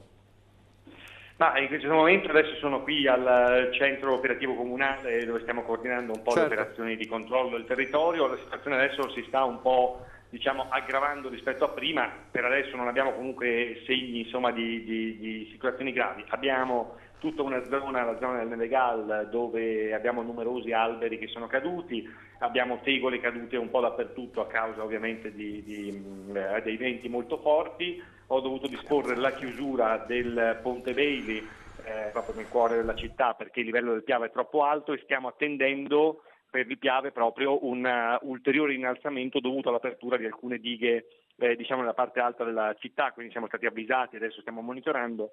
Abbiamo fuori 5-6 squadre della protezione civile su tutto il territorio che sta monitorando la situazione e devo dire che per fortuna la profonda informazione che è stata fatta prima nella popolazione e la giusta intuizione di chiudere gli uffici comunali alle 13 e di chiudere le scuole ieri e di chiudere le scuole oggi e domani ci ha consentito di avere le strade piuttosto libere, quindi una situazione che siamo in grado di controllare bene. Sappiamo però che il grosso non è ancora arrivato perché qui si attende verso le 18-19 circa dovrebbe essere l'apice massimo della pioggia. In questo momento c'è una pioggia molto, molto battente e raffiche di vento molto forti, però ripeto stiamo aspettando per le 18-19 l'apice massimo e stiamo aspettando anche l'ondata di piena del Piave che quindi è uno degli aspetti naturalmente più preoccupanti. Ecco, sì, la stiamo sentendo, quindi... insomma la portata d'acqua del Piave ci deve far pensare a noi che siamo in pianura, insomma.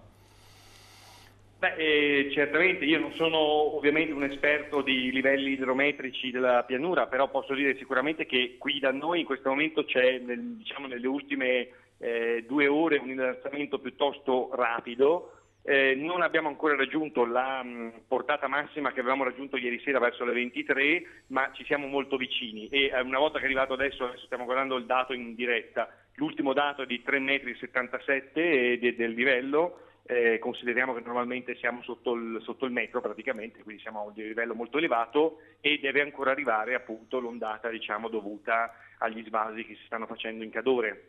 Quindi salirà ulteriormente e chiaramente questa è la situazione più critica perché si possono verificare numerosi allagamenti.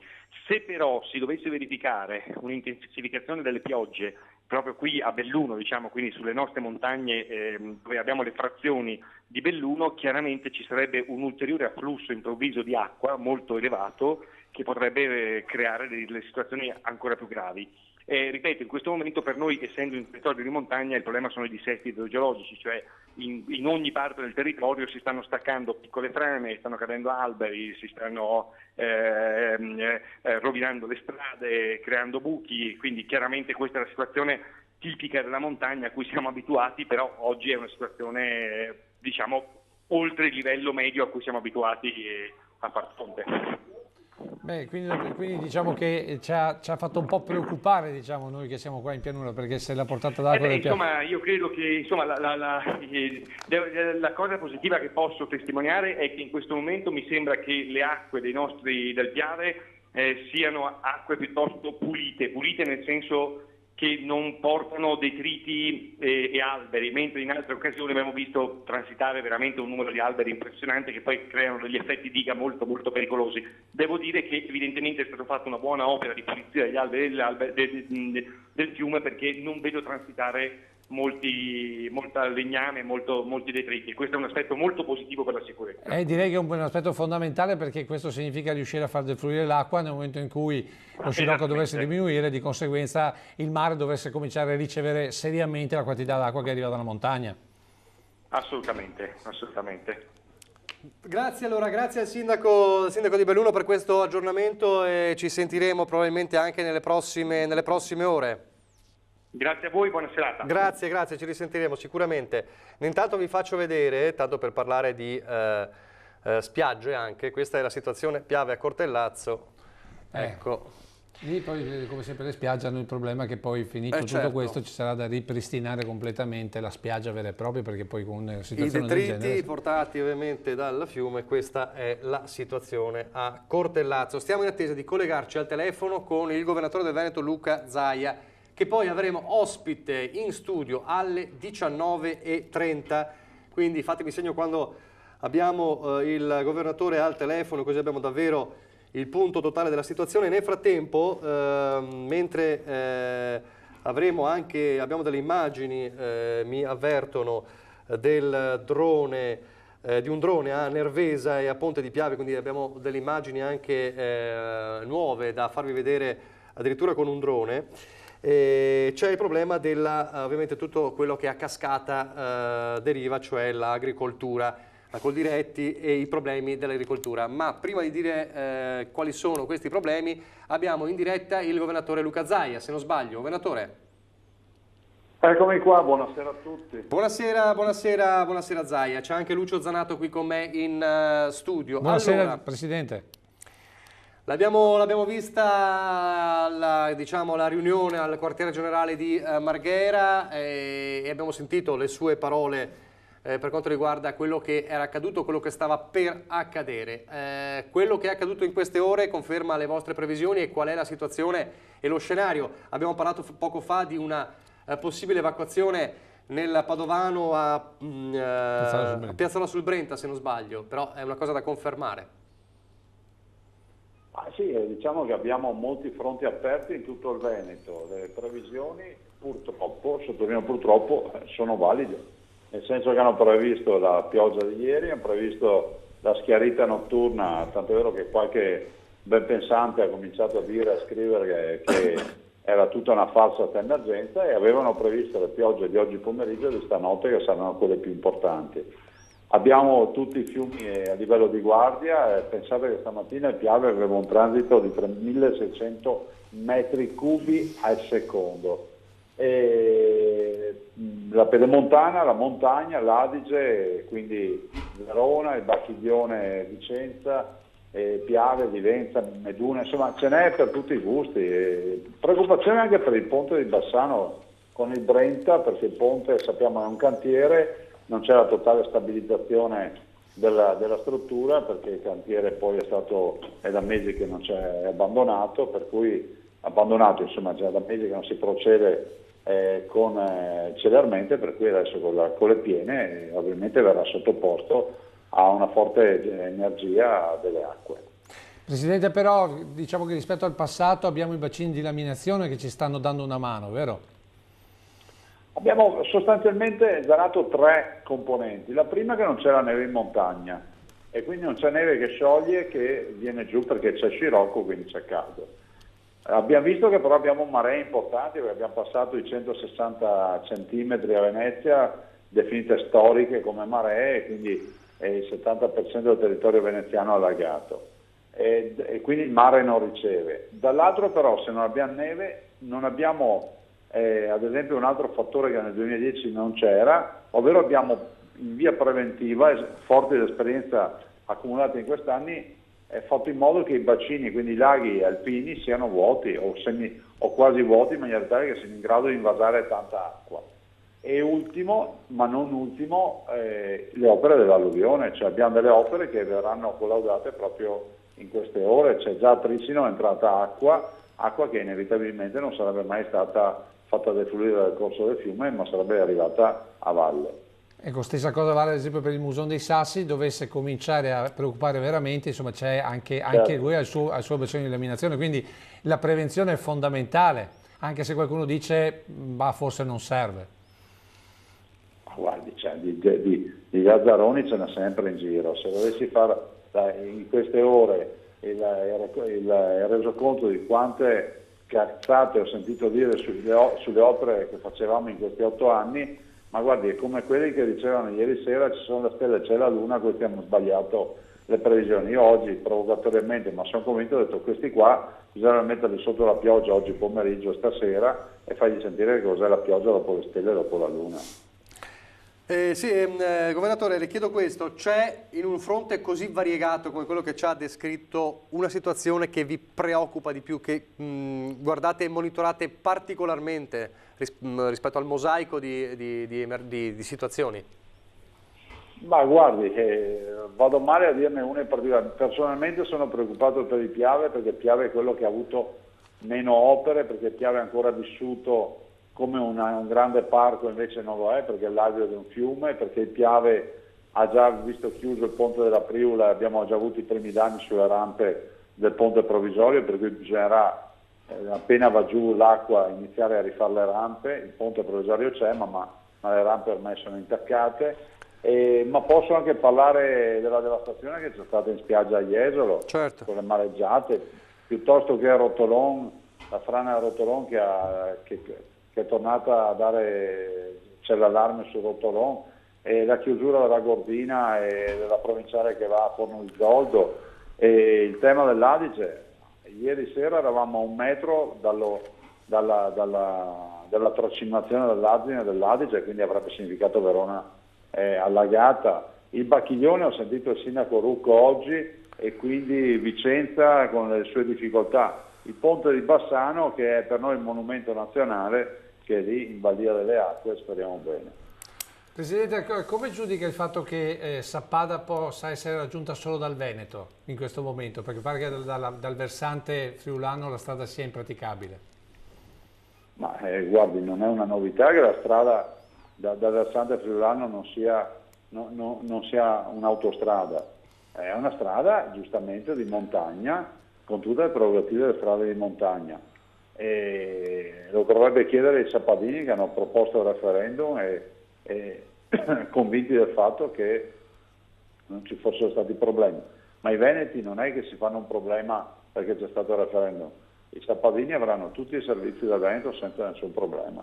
Siamo amici del Friuli Venezia Giulia, ho un ottimo rapporto con il presidente Federica, che ho sentito anche stamattina, perché si va avanti. Però noi siamo un po' preoccupati per l'acqua che verrà giù attraverso il Livenza, perché come al solito come dire, in Friuli aprono le chiuse e poi alla fine Motta comincia a tremare, ce lo ricordiamo nel passato. Vabbè sì, guardi, c'è già il piano di evacuazione dell'ospedale di Motta, però Friuli Venezia Giulia ha le stesse preoccupazioni nostre, perché Livenza e Meduna vuol dire anche il tema del Pordenone, e quindi vedere sott'acqua il Pordenone, per cui siamo tutti, è caso di dirlo, sulla stessa barca. Vi siete sentiti chiaramente, no? Durante la giornata con il suo collega Massimiliano Federica? Sì, stamattina. Senta, c'è qualcosa invece, gli ho chiesto dov'era la sua maggiore preoccupazione, la cosa che più l'ha fatta arrabbiare di oggi e la cosa che invece più la rende orgoglioso, insomma, della macchina operativa? No, guarda, io non mi sono assolutamente arrabbiato, dico che sono orgoglioso degli uomini e donne della macchina della protezione civile, del mio assessore Bottacci, che sta lavorando fortemente, e di molte altre realtà che dimostrano, insomma, che la macchina funziona, c'è, e soprattutto che gli investimenti che abbiamo fatto in questi 8 anni tornano buoni. Governatore, allora noi mi conferma, ci rivedremo qui alle 7:30 in studio con noi. Sì, vengo volentieri, così diamo un aggiornamento. Benissimo, grazie al governatore del Veneto Luca Zai. Allora in attesa, fra poco ci collegheremo con l'assessore Andrea Michalizzi a Padova che sta uscendo, si libera diciamo per un momento dal vertice che c'è in prefettura a Padova ovviamente, e per noi, lo ringraziamo per questo, ci dà le indicazioni, gli ultimi aggiornamenti anche in merito alla evacuazione prevista per Piazzola sul Brenta e Campo San Martino. Nel frattempo, mentre cerchiamo di parlare con l'assessore Michalizzi, io vedo Tiziana Bolognani che si trova con Nicola Marcato in diretta stazione a Belluno, se non sbaglio. Allora Tiziana, ti do la linea, raccontaci un po' com'è la situazione in questo momento.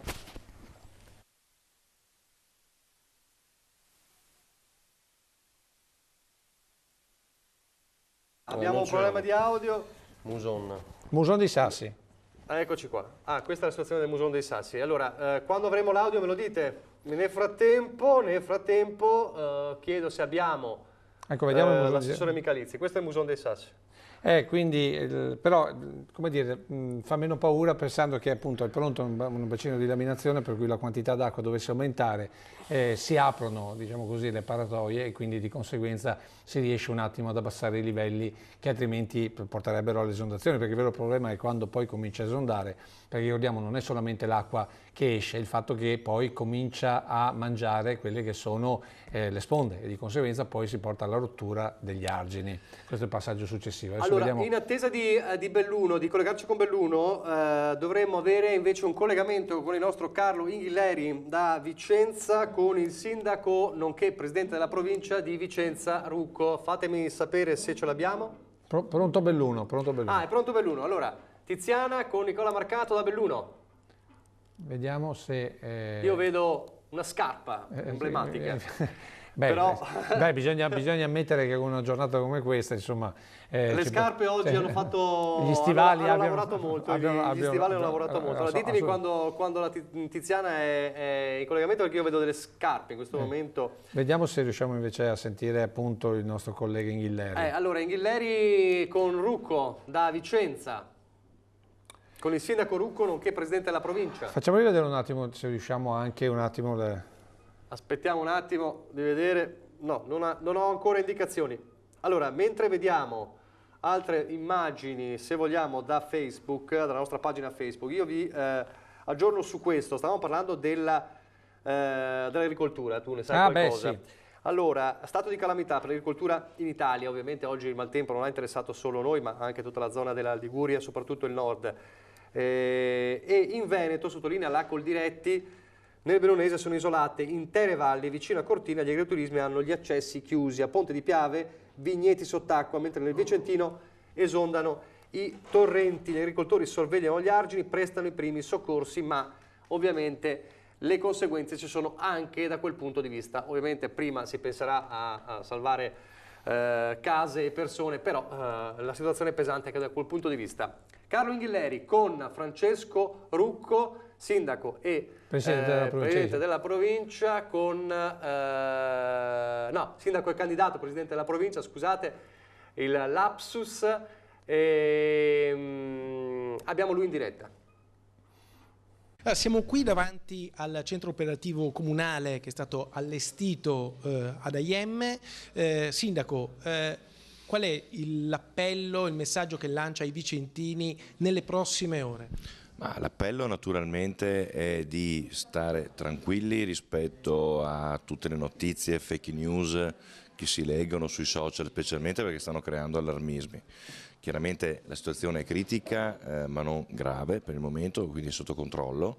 Ci aspettiamo un'onda di piena importante nella notte verso mezzanotte, stiamo approntando tutte le misure necessarie per ridurre, insomma, controllare la situazione. Per il momento non sono previste fasi di esondazioni o, diciamo, critiche oltre ogni limite minimo. Da questo punto di vista, quindi, affrontare la questione tenendosi bene informati sui canali istituzionali di informazione, quindi sito del Comune di Vicenza, messaggistica, numero verde e sui social. Ecco, l'esondazione a Ponte degli Angeli è prevista a 6,28 metri se non sbaglio. Rimarremo più in basso anche nell'ondata di piena di questa notte, allora, secondo le previsioni? Noi ci affidiamo naturalmente ai bollettini regionali dell'ARPAV e della Protezione Civile, danno una piena intorno alla mezzanotte a 5,30 metri, quindi dentro gli argini. Poi chiaramente parliamo di un'ondata di piena, di acqua forte che corre in maniera veloce e quindi va monitorata bene. Il consiglio che diamo è in queste ore di approfittare per liberare le cantine e i garage sotterranei delle auto, quindi spostandole in superficie e magari mettendole nei parcheggi fuori dalle zone a rischio. Per il bacino di laminazione è tutto pronto per aprirlo? Il Genio Civile si è dichiarato pronto nelle riunioni di ieri in prefettura, ci sono chiaramente delle regole, dei protocolli da rispettare, delle altezze delle acque. Noi auspichiamo che sia arrivato il momento di collaudare questo bacino anche per vedere il funzionamento, insomma, a tutela del territorio. Quindi è arrivato il momento di inaugurare il bacino per vedere se veramente funziona e siamo sicuri che sarà così. In chiusura le fake news, quelli fake news girano. Diciamolo. Girano delle stupide fake news, io direi alla gente stupida di evitare di fare in questo momento questo tipo di attività di fake e di dare semmai supporto alle notizie istituzionali.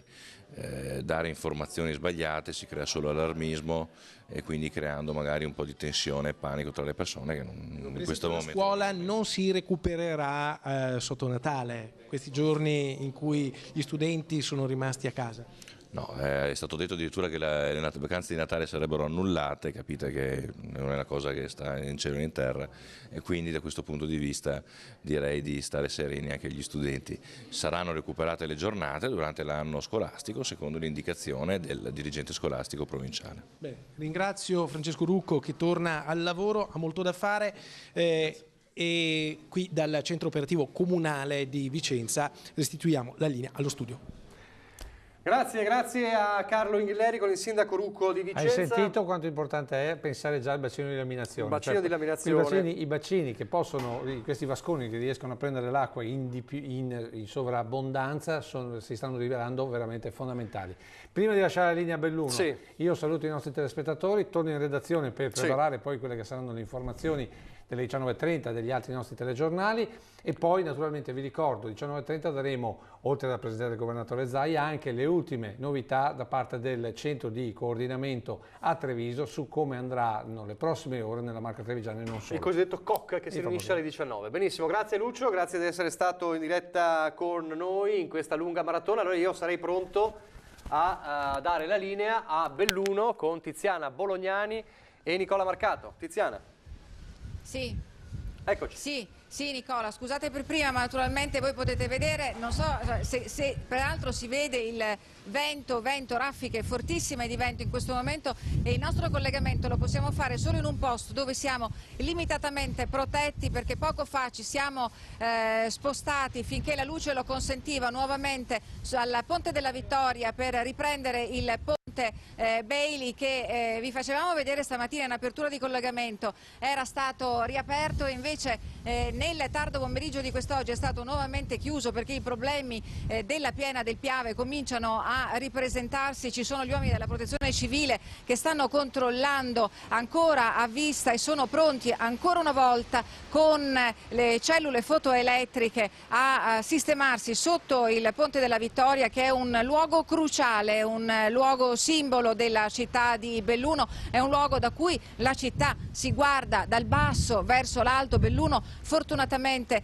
tranne qualche piccolo disagio localizzato, Belluno città non ha avuto problemi, va molto peggio nelle immediate vicinanze, nelle periferie, quelle soprattutto a ridosso dei corsi d'acqua, dei torrenti, ma anche del fiume Piave che è esondato in diversi punti. Oggi vi abbiamo fatto vedere la situazione drammatica a Cesana, lo sbarramento della diga di Busche, e vi abbiamo fatto vedere che cosa è accaduto, che cosa sta accadendo alla 203 a Gordina, in località La Muda, siamo a 15 km da Agordo. La situazione che vedete, sono passate da poco le 17 7:30. Vedete dietro di me in questo normalmente a quest'ora, questo è un orario di punta per Belluno, è vero, non c'è molta gente che gira contrariamente alle grandi città del Veneto, ed è invece normalmente questo un orario in cui c'è il via vai dei pendolari che tornano a casa, quindi con il traffico di corriere. Come vedete in questo momento la situazione è al limite del surreale. Io approfitterei per darvi la situazione della viabilità in provincia con gli ultimi dettagli che ci ha mandato la Veneto Strade attraverso la prefettura. Vi abbiamo fatto sentire anche il prefetto che ha presieduto l'ennesimo briefing al centro sicurezza coordinamento che è stato istituito nell'aeroporto di Belluno. E allora per smottamenti sono chiusi la provinciale 641 del Passo Fedaia fino a Sottoguda, la 355 della Valle Degano, chiusa la strada Presenaio al bivio di San Pietro, siamo in Alto Cadore, chiusa la Gordina tra Cencenighe e Avoscan, sempre per quanto riguarda smottamenti e frane, la provinciale di Lamosano, qui invece siamo in Alpago, in località Palade per allagamento della sede stradale, e poi la 347 del Passo Cereda e Passo Duran da Agordo fino alla località di Dont di Zoldo. Poi ci sono evidentemente i problemi che già vi abbiamo raccontato, quelli che sono in Cadore, quelli che riguardano la parte alta della provincia con Auronzo, la chiusura dei ponti. Vi dico che a Voltago è stata riaperta la strada tra Digoman e Rivamonte, che era stata chiusa precedentemente per la caduta di alberi. A Voltago però è esondato contemporaneamente un torrente che sta creando disagi. Vi abbiamo raccontato nel pomeriggio che è stato evacuato, sono state evacuate una 60ina di famiglie in comune di Perarolo minacciate dalla storica frana, la frana che già in passato ha causato davvero grandissima apprensione.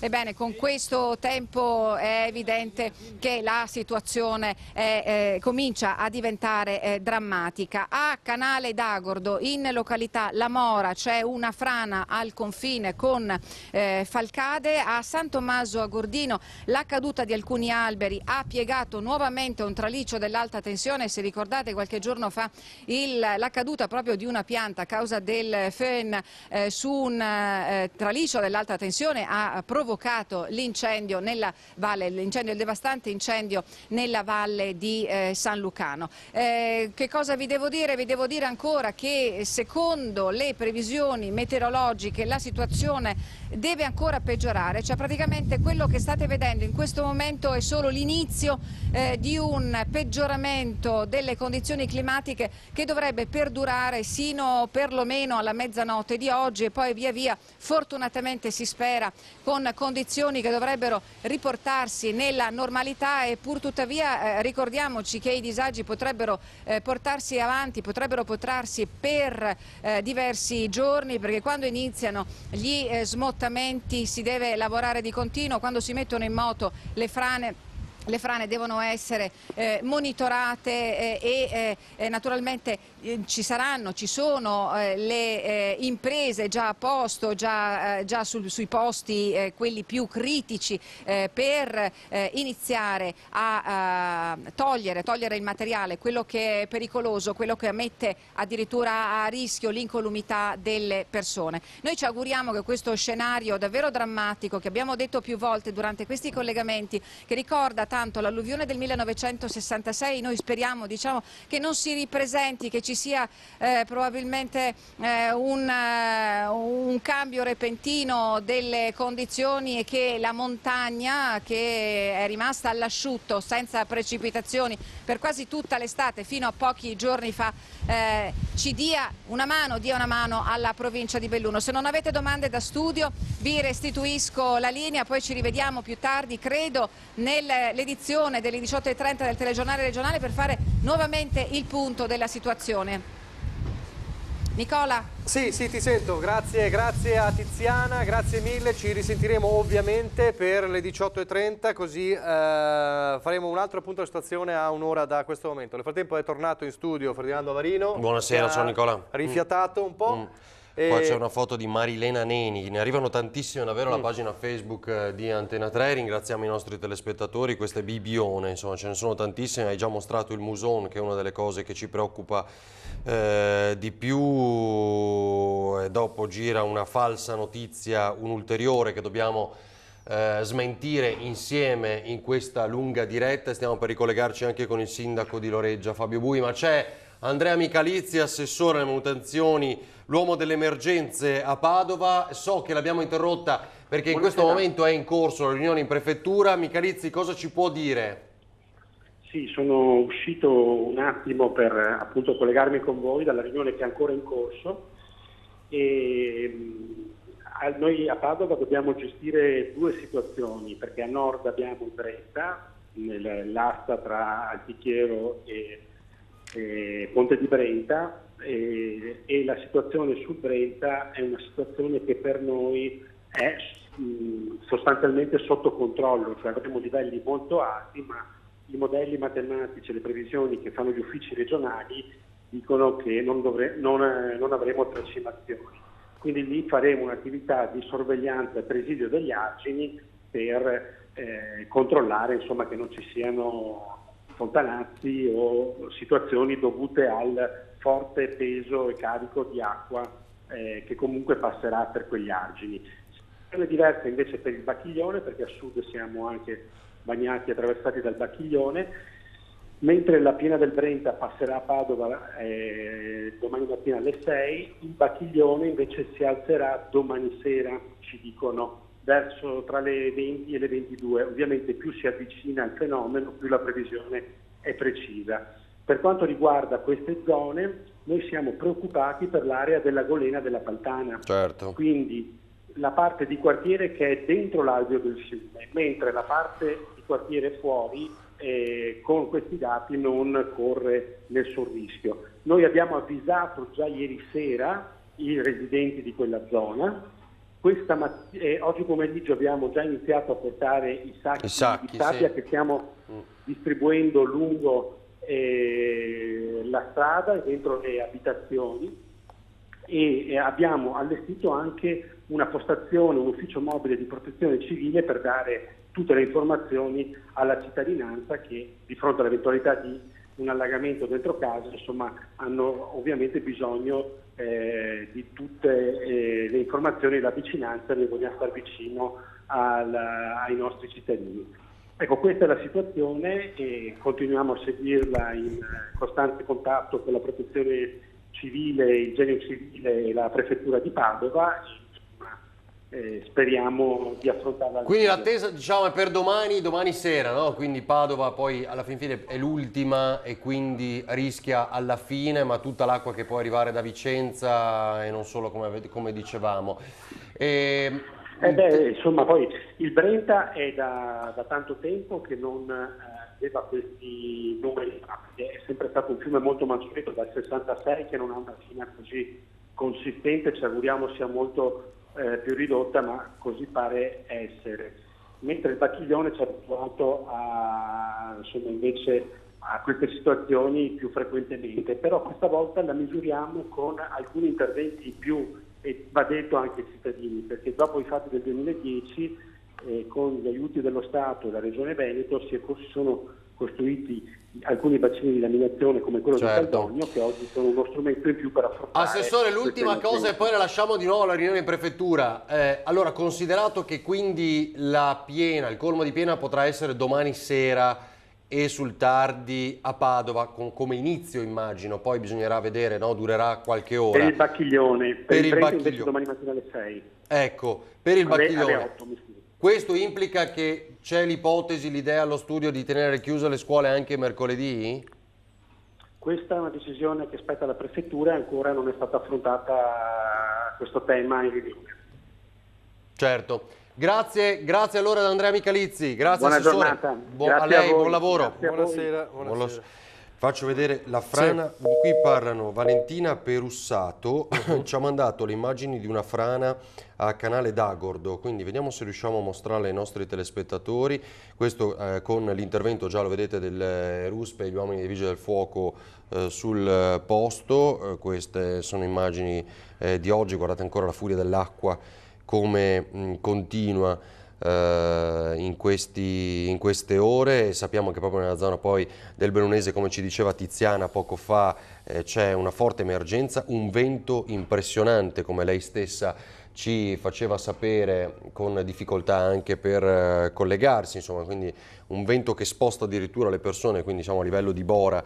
E questo è sempre Canale d'Agordo nei video che ci ha inviato. Nel frattempo ci arriva la notizia che la Protezione Civile del Veneto sta valutando di attivare uno svaso dell'acqua dell'Adige nel lago di Garda attraverso la galleria Mori Torbole. La manovra, che da quasi 20 anni non veniva realizzata, verrà concordata con la provincia autonoma di Trento, allo scopo di alleggerire l'ondata di piena delle località toccate dal Basso Adige. E nel frattempo, l'avete anche sentito prima dalla viva voce del governatore Zaia, l'unità di crisi che resta attiva e operativa a Marghera evidenzia che la quantità di pioggia caduta mediamente in tutto il territorio regionale ha toccato i 500 mm in 48 ore, dato che non si registrava dal 1966. È stata riecheggiata diverse volte l'alluvione del 1966. E poi c'è la situazione, come dicevamo prima, della le colture, quindi situazione molto critica per le colture, ha sottolineato la Coldiretti. Gli agricoltori preoccupa appunto il Brenta ingrossato che preme sul ponte di Bassano. La situazione è monitorata costantemente dagli scenari appunto che abbiamo visto, ma ci sono vigneti che sono andati ovviamente sotto acqua e ci sarà da fare una conta dei danni anche da quel punto di vista quando l'emergenza si chiuderà. Sì, questa è Fossalta di Piave invece, non immagini ancora dei nostri telespettatori. Veneto orientale quindi. Esatto, anche perché abbiamo avuto davvero tante segnalazioni, non solo foto ma video. Adesso lo rimuoviamo. Federico Rosani è ancora in quest'altro scatto, come vedete. Le RUSP è poi una costante in queste ore. Nelle immagini che il Veneto ripropone. Giustamente adesso controllavo anche gli organi di stampa nazionale, oggi in questa lunghissima diretta inevitabilmente abbiamo anticipato molte notizie. Raffiche di vento fortissime a Casier, ci scrive Fabio Targhetta, e questo l'abbiamo detto, lo sentiamo anche dallo studio qui di San Biagio di Callalta di Antena 3. Abbiamo anticipato molte notizie, forse non sottolineato abbastanza come di fatto sia stata chiusa Piazza San Marco, perché inevitabilmente poi sul fronte nazionale una delle cose più eclatanti che in questi minuti viene ripresa dagli organi di stampa. Vediamo questo video, Paolo Pizziolo, ma ormai fa buio e quindi queste sono immagini anche poco... Mi sembra di riconoscere il Muson, non vorrei sbagliarmi, ma da queste immagini potrebbe essere il Muson. Poi verifichiamo in questo video girato quindi pochissimi minuti fa, perché ormai è buio, abbiamo cambiato l'ora e sembrerebbe il Meschio, eccolo qua in un altro video, ecco, e questo ce lo invia Paolo e lo ringraziamo. Altre notizie, poi aggiornamenti? Stiamo aggiornando per capire anche se c'è qualche novità in più. Ecco, dovremo collegarci fra poco il prima possibile con il presidente della provincia di Padova, Bui. Fra 48 ore ha detto, sì. Fra 48 ore. No, adesso per capire un attimo la situazione lì e poi anche quella situazione di evacuazioni. Ma sai perché? Perché come accadde nel 2010, ora a parte le tante fake news, ma in questo momento ci sono i social molto più potenti forse di quanto lo fossero nel 2010. Assolutamente sì, quello è il problema. Abbiamo visto anche l'assessore regionale alle infrastrutture Elisa De Berti smentire alcune fotografie, per esempio, che fanno il giro del web in questo momento di una Verona allagata, e quindi come riporta l'Arena di Verona come non siano corrispondenti alla realtà. Abbiamo sentito delle stupidaggini che qualcuno faceva girare a Vicenza, di altre molto più gravi invece. L'acqua contaminata. L'acqua contaminata, e che quindi abbiamo cercato di verificare immediatamente con ATS. Appena abbiamo il sindaco di Loreggia fateci sapere, perché questa è un'altra fake news più grave che sta girando in questi minuti sui social. Abbiamo già risposto a chi ce l'ha segnalata immediatamente come una stupidaggine colossale, figuriamoci, però vogliamo sentirla dalla viva voce del sindaco di Loreggia. È giusto che voi la comprendiate attraverso il canale di Antena 3 in modo che abbia una diffusione più ampia possibile. Il servizio degli evacuati a Gorgo, sia appena è pronto, lo possiamo proporre? Cosa dici, Nicola? Assolutamente sì, le famiglie che ovviamente si trovano a vivere nella zona un po' più a rischio e che quindi puntualmente quando si verificano queste situazioni hanno questa necessità, con una previsione del genere era quasi inevitabile che Laura Bolzan, venissero. anche qui a Oderzo c'è un vento fortissimo, ce lo stanno dicendo tutti, quindi diciamo anche comunque nelle zone della pianura, no? Perché era previsto poi, certo, vicino al mare, come abbiamo detto e visto in quei video davvero impressionanti di Venezia nella giornata di oggi, e poi in montagna nel Bellunese, lo abbiamo ricordato anche poco fa con Tiziano Bolognani, con la difficoltà anche di collegarci proprio perché c'era questo vento molto forte. Allora, appena sentiamo, fateci un segno, appunto, appena abbiamo la possibilità di collegarci con Fabio Bui. Adesso credo che sia anche lui, appunto, in qualità di quasi presidente della provincia. Nella prefettura, sì, al vertice in quella prefettura, riunione, sì. Perché dicevi poco fa che ci sono Campo San Martino e non solo delle evacuazioni, no? Quindi Campo previste. San Martino e Piazzola sul Brenta. Volevamo capire la situazione in quelle particolari zone, e quindi soltanto il Presidente della Provincia, insomma, ci può dare maggiori dettagli, però dicevamo è anche lui la riunione alla quale... Come? Gorgo? Ah, benissimo. Perfetto. Allora, in attesa di capire se riusciamo a collegarci, ma lo ripetiamo, è impegnato in una riunione in prefettura, quindi l'assessore Micalizzi è riuscito a uscire per un attimo per fare una diretta con noi, speriamo che lo faccia anche il Presidente della provincia di Padova. Allora vediamo Gorgo al Monticano, in quelle abitazioni che sono troppo vicine all'alveo del fiume, quindi la evacuazione. Mentre il livello di Livenza e Monticano si alza lentamente ma inesorabilmente, i primi ad essere direttamente toccati dall'emergenza maltempo sono i residenti nella golena del Livenza, a Gorgo del Monticano. Per loro l'avviso arriva dal messo comunale. Nella busta verde l'ordinanza del sindaco che dispone lo sgombero per motivi di sicurezza. Il livello del fiume, infatti, a pochi metri dalla casa, è destinato a salire e, salvo improvvisi e improbabili sorprese del meteo, questa fetta di terra sarà presto sommersa. In questa casa la signora Mirella ed il marito aspettano il camion per mettere in salvo i mobili. Camion col cassone che carichiamo su tutto e dopodiché... aspettiamo quando sarà passato tutto. Cresce 25-26 centimetri all'ora. In base a quanta acqua fanno scendere dalla diga su. E dove andate adesso? Adesso stiamo a vedere come si evolvono i fatti e dopo vediamo. O da una figlia o dall'altra cerchiamo ricovero. Quasi un rito pesante e fastidioso, quello a cui si sottopone chi abita qui, ogni qualvolta scirocco e pioggia ripropongono il loro nefasto abbraccio. Il 2013, il 2010 e il 2002. Siamo andati l'ultimo anno 2 volte in un anno. A novembre e a Natale eravamo sotto di nuovo. A poche centinaia di metri, sempre sulla sponda destra del Livenza, anche questa famiglia di origini indiane, 4 persone in tutto, prepara le valigie. Quando hanno preso in affitto la casa, un anno fa, non immaginavano che il fiume che scorre lì a pochi metri potesse diventare così minaccioso. Non abbiamo visto che il fiume è troppo vicino.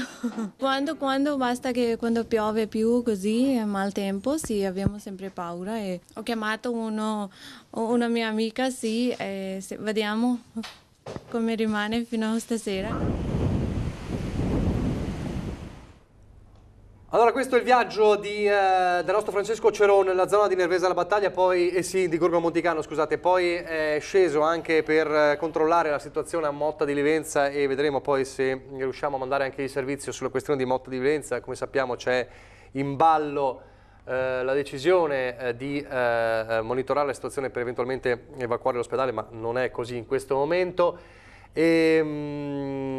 Allora dovremmo avere il sindaco di Jesolo al telefono, perché ovviamente uno dei vari fronti, ce ne sono tantissimi, anche quello delle spiagge e delle mareggiate che si divorano il litorale e portano detriti su detriti sulle spiagge. Abbiamo visto il video di un nostro telespettatore su Facebook da Cortellazzo. Sindaco, ce l'abbiamo al telefono?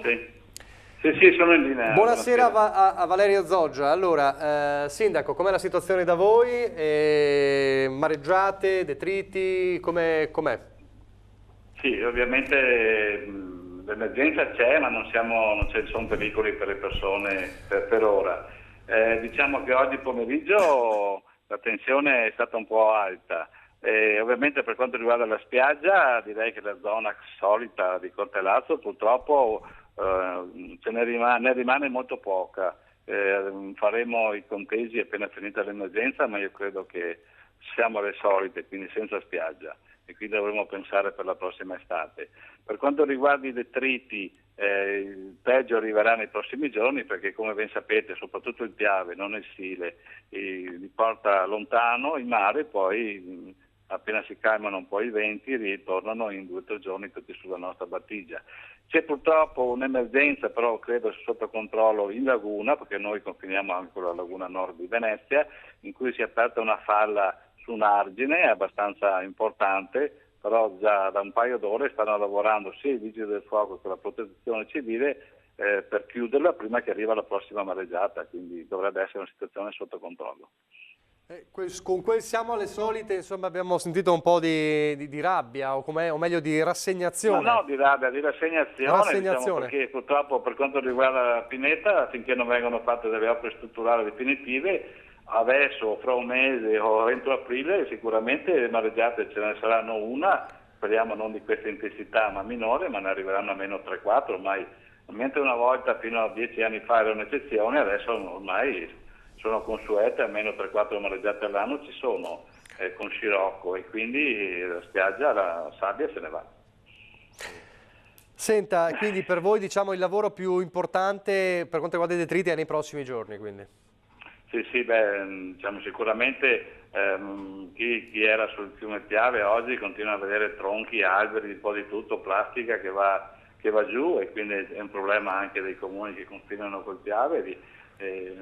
Ma so che il BIM si sta interessando per risolvere questo problema, perché non arrivano solo tronchi, alberi, rami, ma arrivano anche pezzi di plastica importanti, arriva un po' di tutto, e quindi questo poi entro 2 o 3 giorni arriva tutte sulle nostre spiagge, non solo di Jesolo ovviamente, ma anche di Cavallino, di Reclea, di Cauli, di Bibione, eccetera, eccetera. Va bene, grazie Sindaco Zoggia, grazie Buona per il serata. punto della situazione, buon lavoro anche per le prossime ore. Grazie. Allora intanto grazie Sindaco, abbiamo un aggiornamento per quanto riguarda per esempio Motta di Livenza, l'avevamo detto anche con l'intervista all'amministratore delegato dell'ospedale Rizzardi, che si attende il vertice delle 19, quindi manca poco più di 50 minuti a che capire. Il nostro Lucio Zanato seguirà. Esatto, capire che cosa succederà a Motta di Livenza, con la possibile evacuazione di qualche decina di persone. Porto Gruaro, questa immagine ci manda da Porto Gruaro, mi sembra una cosa diversa, però vabbè, vado a naso. Andrea Danieli, mostratelo, grazie. Questo cosa rappresenta? Vediamo se ci fa capire. Lui è a Jesolo, vive a Jesolo, e queste sarebbero le immagini che abbiamo commentato poco fa, in effetti, con il sindaco Zoggia. Guardate in che condizioni è attualmente la spiaggia, che di fatto non c'è più, con grandi danni anche a questa parte di Mattonelle, quindi gli stabilimenti. Guardate, impressionante il mare, la furia del mare, quello che ha fatto, ed ecco anche i detriti che citava poco fa il sindaco, con l'effetto di distruggere la parte in cemento prospiciente il mare, e con questi detriti che poi il mare restituirà inevitabilmente nei prossimi giorni, quando appunto andrà a calmarsi. Una situazione che si ripete 3-4 volte all'anno, l'ho detto, con le mareggiate. È davvero impressionante l'effetto che fa. Situazione a Porto Gruaro disastrosa, se volete posso inviarvi le foto, ci scrive Lorenzo Violin, certamente, quindi le attendiamo anche da Porto Gruaro. Noi abbiamo ricevuto questo video da Federico Rosani, così fosse a Porto Gruaro sarebbe... il cassonetto che se ne va per conto suo, diciamo. Con l'acqua, davvero emblematica questa immagine. Nel frattempo io vi ribadisco che il perdurare delle cattive condizioni meteo ha reso impraticabili le strade intorno al comune di Sappada, che dal primo pomeriggio resta isolato. La strada che si poteva percorrere per raggiungere la comunità montana sul versante veneto all'Acquatona in direzione del Cadore è stata infatti chiusa, mentre l'altro tratto sul versante friulano, chiuso ieri a causa di frane e poi riaperto, è stato chiuso nuovamente per la caduta di 20 alberi. Su Facebook il sindaco di Sappada, Manuel Pillerhofer, sottolinea lo stato di massima allerta e invita la popolazione a non muoversi se non necessario. Il picco della perturbazione è atteso tra le 20 e le 24, parliamo di Sappada. Dovremmo forse capire se c'è qualcosa... Sto cercando altre immagini, ovviamente notizie da Cortina, secondo me, se riuscissimo poi a ricollegarci... risentire, certo, anche per capire la frazione isolata di nuovo, insomma, com'è la situazione. Con il sindaco Gianpietro Ghedina, lo dico... Fabio Bui nel frattempo non risponde, ma possiamo capire, insomma, è immerso in una riunione in prefettura molto importante, per cui è chiaramente impegnato. Allora, vediamo se riusciamo a fare il punto della situazione, magari con Sindaco qualche Ghedina Venezia. Di Cortina, che come simbolo del proprio contatto su WhatsApp ai cerchi olimpici, quindi insomma ovviamente... Certo, il pensiero delle ultime settimane, dopo anche il sì che c'era stato, il via libera, era tutto teso a quello. Peraltro c'è stata anche la visita dei tecnici, chiamiamoli così, sopralluogo del CIE in questi giorni a Cortina. Fortunatamente Adesso è arrivata prima. I video che arrivano sono di una pioggia intensissima e un forte vento. Questo per esempio è Marghera, però immaginiamo, vedete i video girati dai nostri telespettatori pochi minuti fa, si riconosce la via con un'auto posteggiata e un condominio in fondo, però ovviamente ormai comincia a essere buio e davvero facciamo fatica a distinguere queste immagini. Il vento di scirocco a Marghera, ci scrive Andrea Pegoraro, che ringraziamo ovviamente per questo video. Tantissimi, avete visto, hanno scelto di scendere in strada per documentare quello che succede, inviare ad Antena 3 le immagini. La grande paura, le scuole restano chiuse, come avete sentito, se la piena di Bacchiglione per esempio, che fece preoccupare tantissimo anni fa, nel 2010, è prevista per la serata di domani, chissà che per esempio a Padova le scuole non restino chiuse anche mercoledì. Chi abbiamo al telefono? Sindaco di Cortina, perfetto, grazie Italo. Buonasera Gianpietro Ghedina, sindaco, ben trovato ancora. Sì. Grazie, buonasera a voi. E grazie per aiutarci in quest'opera di informazione. Cosa ci può dire di più rispetto a questa mattina? È cominciata la paura in momenti di maggiore tensione? Ma diciamo che la pioggia è stata piuttosto intensa, poi ci sono dei momenti in cui è più forte, dei momenti in cui lascia un attimino. In tutto questo devo dire che comunque abbiamo lavorato in continuazione nella zona di Alverà, ripeto, dove c'è il fiume del torrente di Gontina, quindi ci sono questi 7 mezzi che stanno lavorando lungo il gretto del fiume, più ormai sono circa una quindicina di camion che stanno portando via un sacco di materiale. Quindi tutto sommato diciamo che la situazione è abbastanza sotto controllo. Ovviamente ci auguriamo che non ci sia un'intensificazione dei fenomeni, ma insomma, nel frattempo insomma, viene gestita e questo è veramente positivo e un plauso ovviamente a tutti quelli che ci stanno aiutando, perché sono in tante imprese che stanno collaborando e aiutandoci in questa ormai lotta contro il maltempo. Sindaco, il Boite?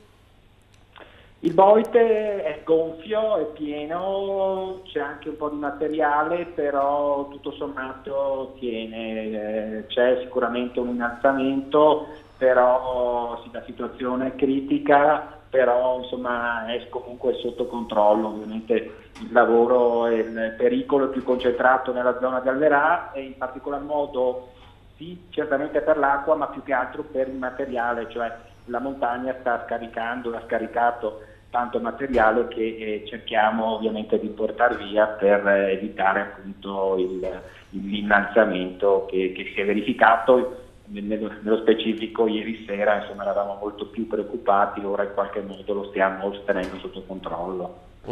La sento più tranquillo?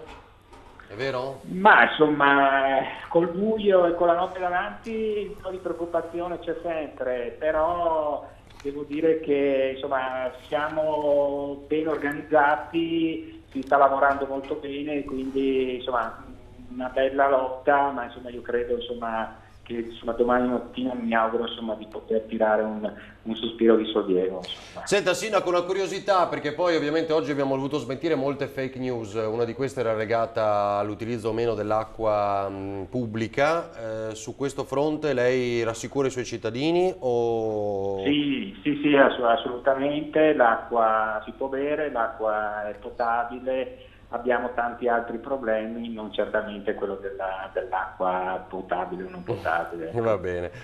Grazie a Gianpietro Ghedina, grazie Sindaco di Cortina d'Ampezzo, buonasera e buon lavoro. Buon lavoro e grazie delle informazioni che ci fate raggiungere. Grazie per aiutarci in questo. Grazie, buon lavoro. Buonasera Ghedina, noi vi ricordo tra poco più di 20 minuti avremo anche l'informazione con i nostri telegiornali, quindi i servizi che la redazione tutta oggi ha confezionato e che in parte abbiamo visto durante questa lunghissima diretta a partire dalle 11 che proseguirà fino almeno alle 11 di questa sera, perché poi oltre a 20:10 c'è anche Ring come ogni lunedì e quindi seguiremo inevitabilmente la pesante ondata di maltempo che proprio da adesso in poi inizierà a vivere le prime piene dei grandi fiumi e quindi da seguire in diretta. Importante quanto dice il sindaco di Cortina d'Ampezzo adesso al microfono di Antena 3, perché tu hai trovato una notizia che riguarda il bellunese, possibile? Adesso la recupero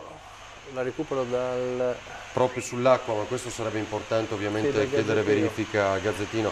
Intanto qui vedete, ecco, questo è il Bigontina a Cortina d'Ampezzo, quando ovviamente queste immagini incredibili hanno colpito l'operatore, lo ricordiamo ancora una volta tra volta, mentre con la ruspa cercava di sghiaiare ovviamente il Bigontina per rendere più carico anche il deflusso di quest'acqua e perché non ci fossero dei blocchi.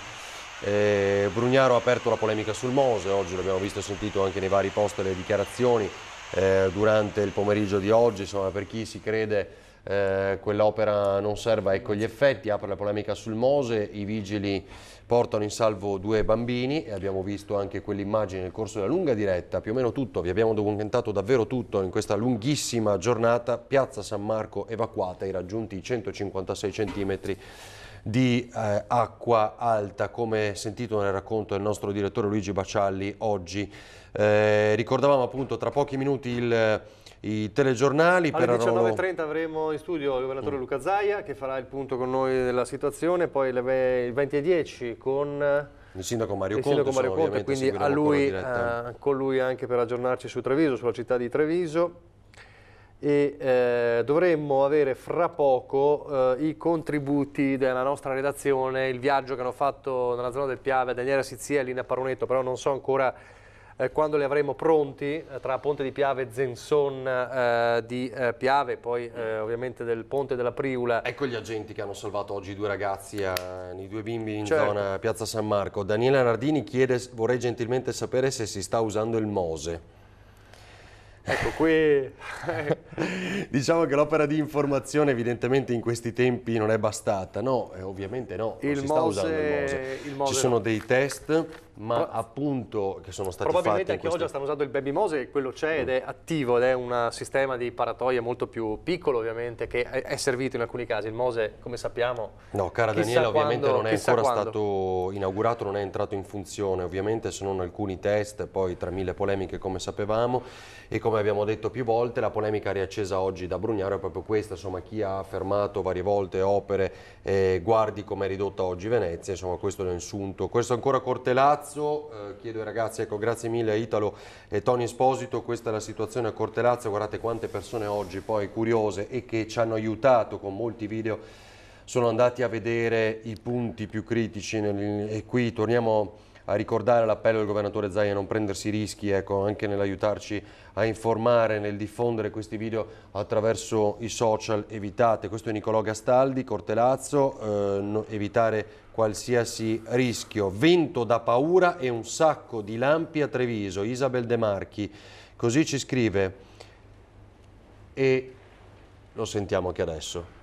Lo sentiamo anche noi, lo sentiamo senti anche fuori noi. dagli studi di San Biagio di Callalta che effetti comincia ad avere anche in pianura, il vento fortissimo che spinge la pioggia, che non cade ovviamente verticalmente ma in maniera quasi orizzontale, un po' su tutta la provincia, perché spinta dal vento, così come abbiamo visto a Marghera. Stabilimenti di Luxottica dicono chiusi ad Agordo e Cencenighe fino a domattina, quindi non solo fino alle 14 di oggi, poi abbiamo aggiornato fino alle 22, in realtà è fino a domani mattina. Stabilimenti di Agordo e Cencenighe di Belluno, quindi nel bellunese, di Luxottica, chiusi fino a domani mattina a causa delle condizioni meteorologiche nella valle. La direzione del personale dell'azienda dell'occhialeria ha annullato il turno notturno che avrebbe dovuto avere inizio alle 22. La ripresa delle attività produttive è prevista dalle 6 di domani mattina. Le attività negli stabilimenti di Sedico e di Pederobba procedono invece regolarmente. Questo è l'aggiornamento. Ci stanno seguendo amici e colleghi. Per quanto riguarda Campo San Martino, mi scrive Gabriele Fusarpoli, è arrivata conferma dalla prefettura, rischio evacuazione prima che arrivi l'onda di piena del Brenta alle 6 del mattino, quindi la attuerebbero in tarda serata probabilmente questa evacuazione, come abbiamo detto. Del Padovano, siamo in provincia di Padova, è Campo San... Sì, Campo San Martino sì, perché è Piazzola sul Brenta. E Piazzola sul Brenta, erano i due paesi a rischio evacuazione, e da quello che ci stanno dicendo, anche da quanto sta emergendo dalla riunione in prefettura, c'è il rischio di doverli evacuare a una certa ora. Ci scrivono zona Fregona, Treviso, manca la luce da 45 minuti. Devo dirvi che prima di tornare in diretta con te, Nicola, è saltata la luce anche qui. È saltata anche qui la luce, assolutamente. Il gruppo, come Italo? Anche qui? Noi in questo momento abbiamo luce nello studio, ma perché abbiamo il gruppo di continuità, inevitabilmente, per poter garantire la diretta. Quindi vedete, nel momento in cui si abbatte con più violenza. E io ti spiego anche cosa potrebbe essere accaduto. Ci stanno informando da Belluno. Enel sta facendo test sulle linee per qualche ora. Ci sono grossi problemi e faranno prove per capire dove intervenire. Ma saranno quindi dei distacchi fatti appositamente?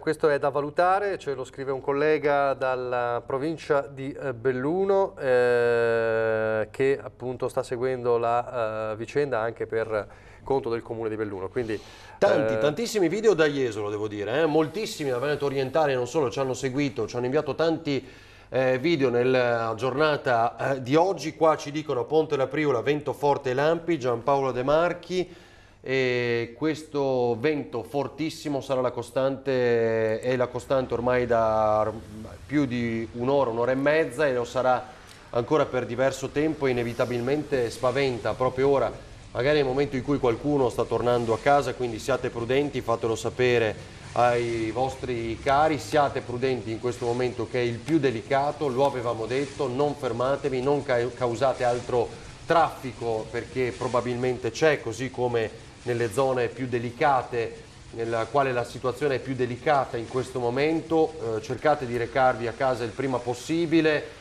e evitate di abbandonare di lasciare le abitazioni per andare a vedere ora, quando il vento è più forte, la pioggia è più forte e il livello dei fiumi si sta innalzando. Evitate di andare a documentare tutto questo.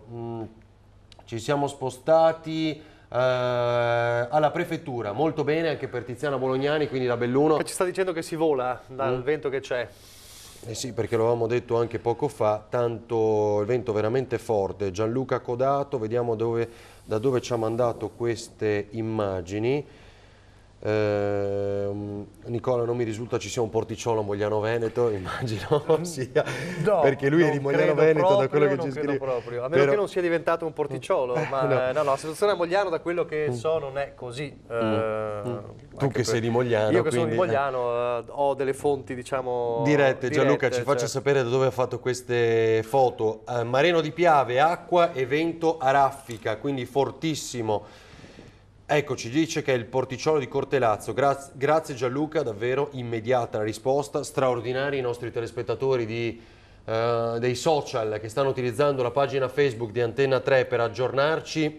Porticciolo di Cortelazzo, Italo e Tony, se riuscite a mandare le immagini anche di Gianluca Codato, che ringraziamo anche perché davvero ci hanno aiutato in questo pomeriggio, questa giornata lunghissima, ad aggiornare quanto sta avvenendo nel Veneto. Ma da adesso è il pericolo maggiore, l'ansia maggiore ovviamente per Lorenzo Violin. Cosa allucinante, vento sopra i 50 km all'ora, ci scrive, e non sappiamo da dove, credo Porto Gruaro. Acqua e vento fortissimo anche nelle campagne veronesi. Dario Molinari, grazie Dario, e questo purtroppo è davvero così un po' ovunque.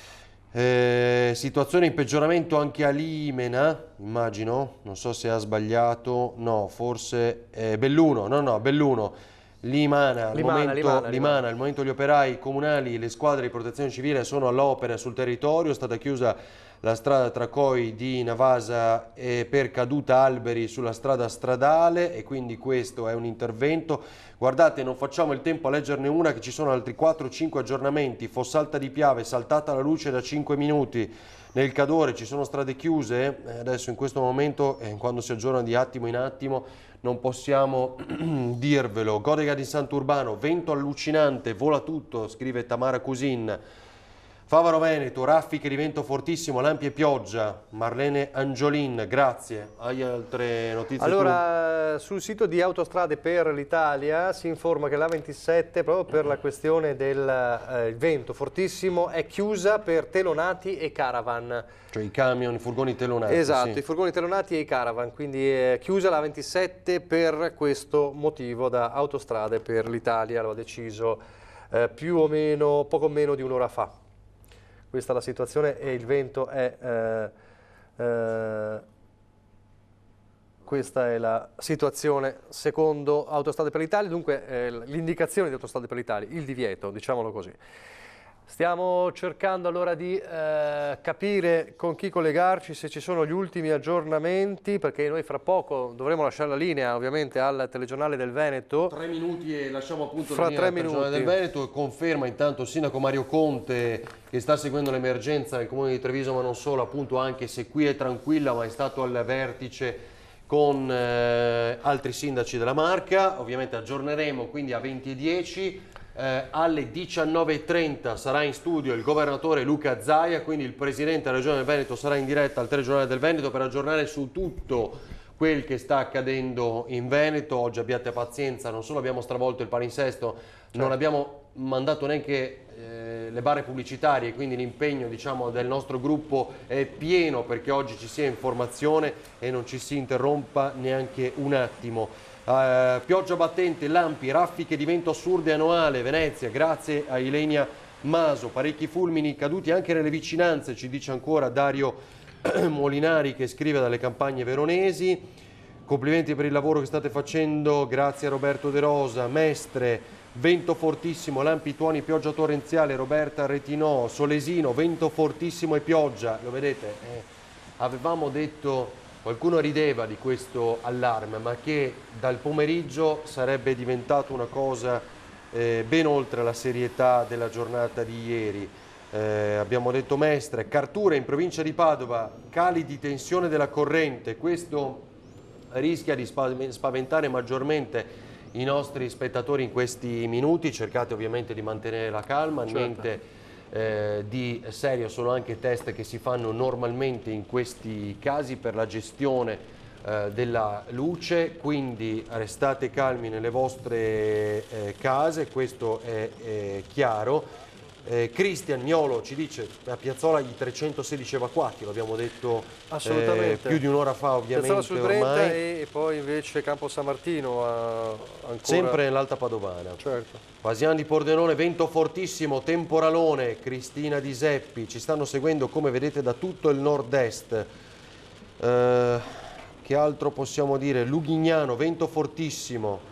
Basta, poi non possiamo leggere più, sono tantissimi, davvero. Grazie per il vostro aiuto, continueremo ovviamente, non solo nel corso del telegiornale. Lorenzo Violini, i lampioni sono saltati a causa dell'acqua, scrive, ma questo è una cosa che dobbiamo verificare ovviamente, Cristiano, perché Lorenzo, scusa, perché non è detto e ora bisogna fare dei check ovviamente con chi sta seguendo. Frazioni evacuate nel Gordino e nel Feltrino, altri abitati isolati dal maltempo nella zona di Cencenighe. Vi ricordate quando dicevamo con l'assessore Bottacin nel corso del pomeriggio che proprio a Taibon, proprio la zona che nei giorni scorsi è stata funestata dal violento incendio, stava ricadendo il maggior quantitativo di pioggia? Non accenna a migliorare l'allerta meteo nella provincia di Belluno.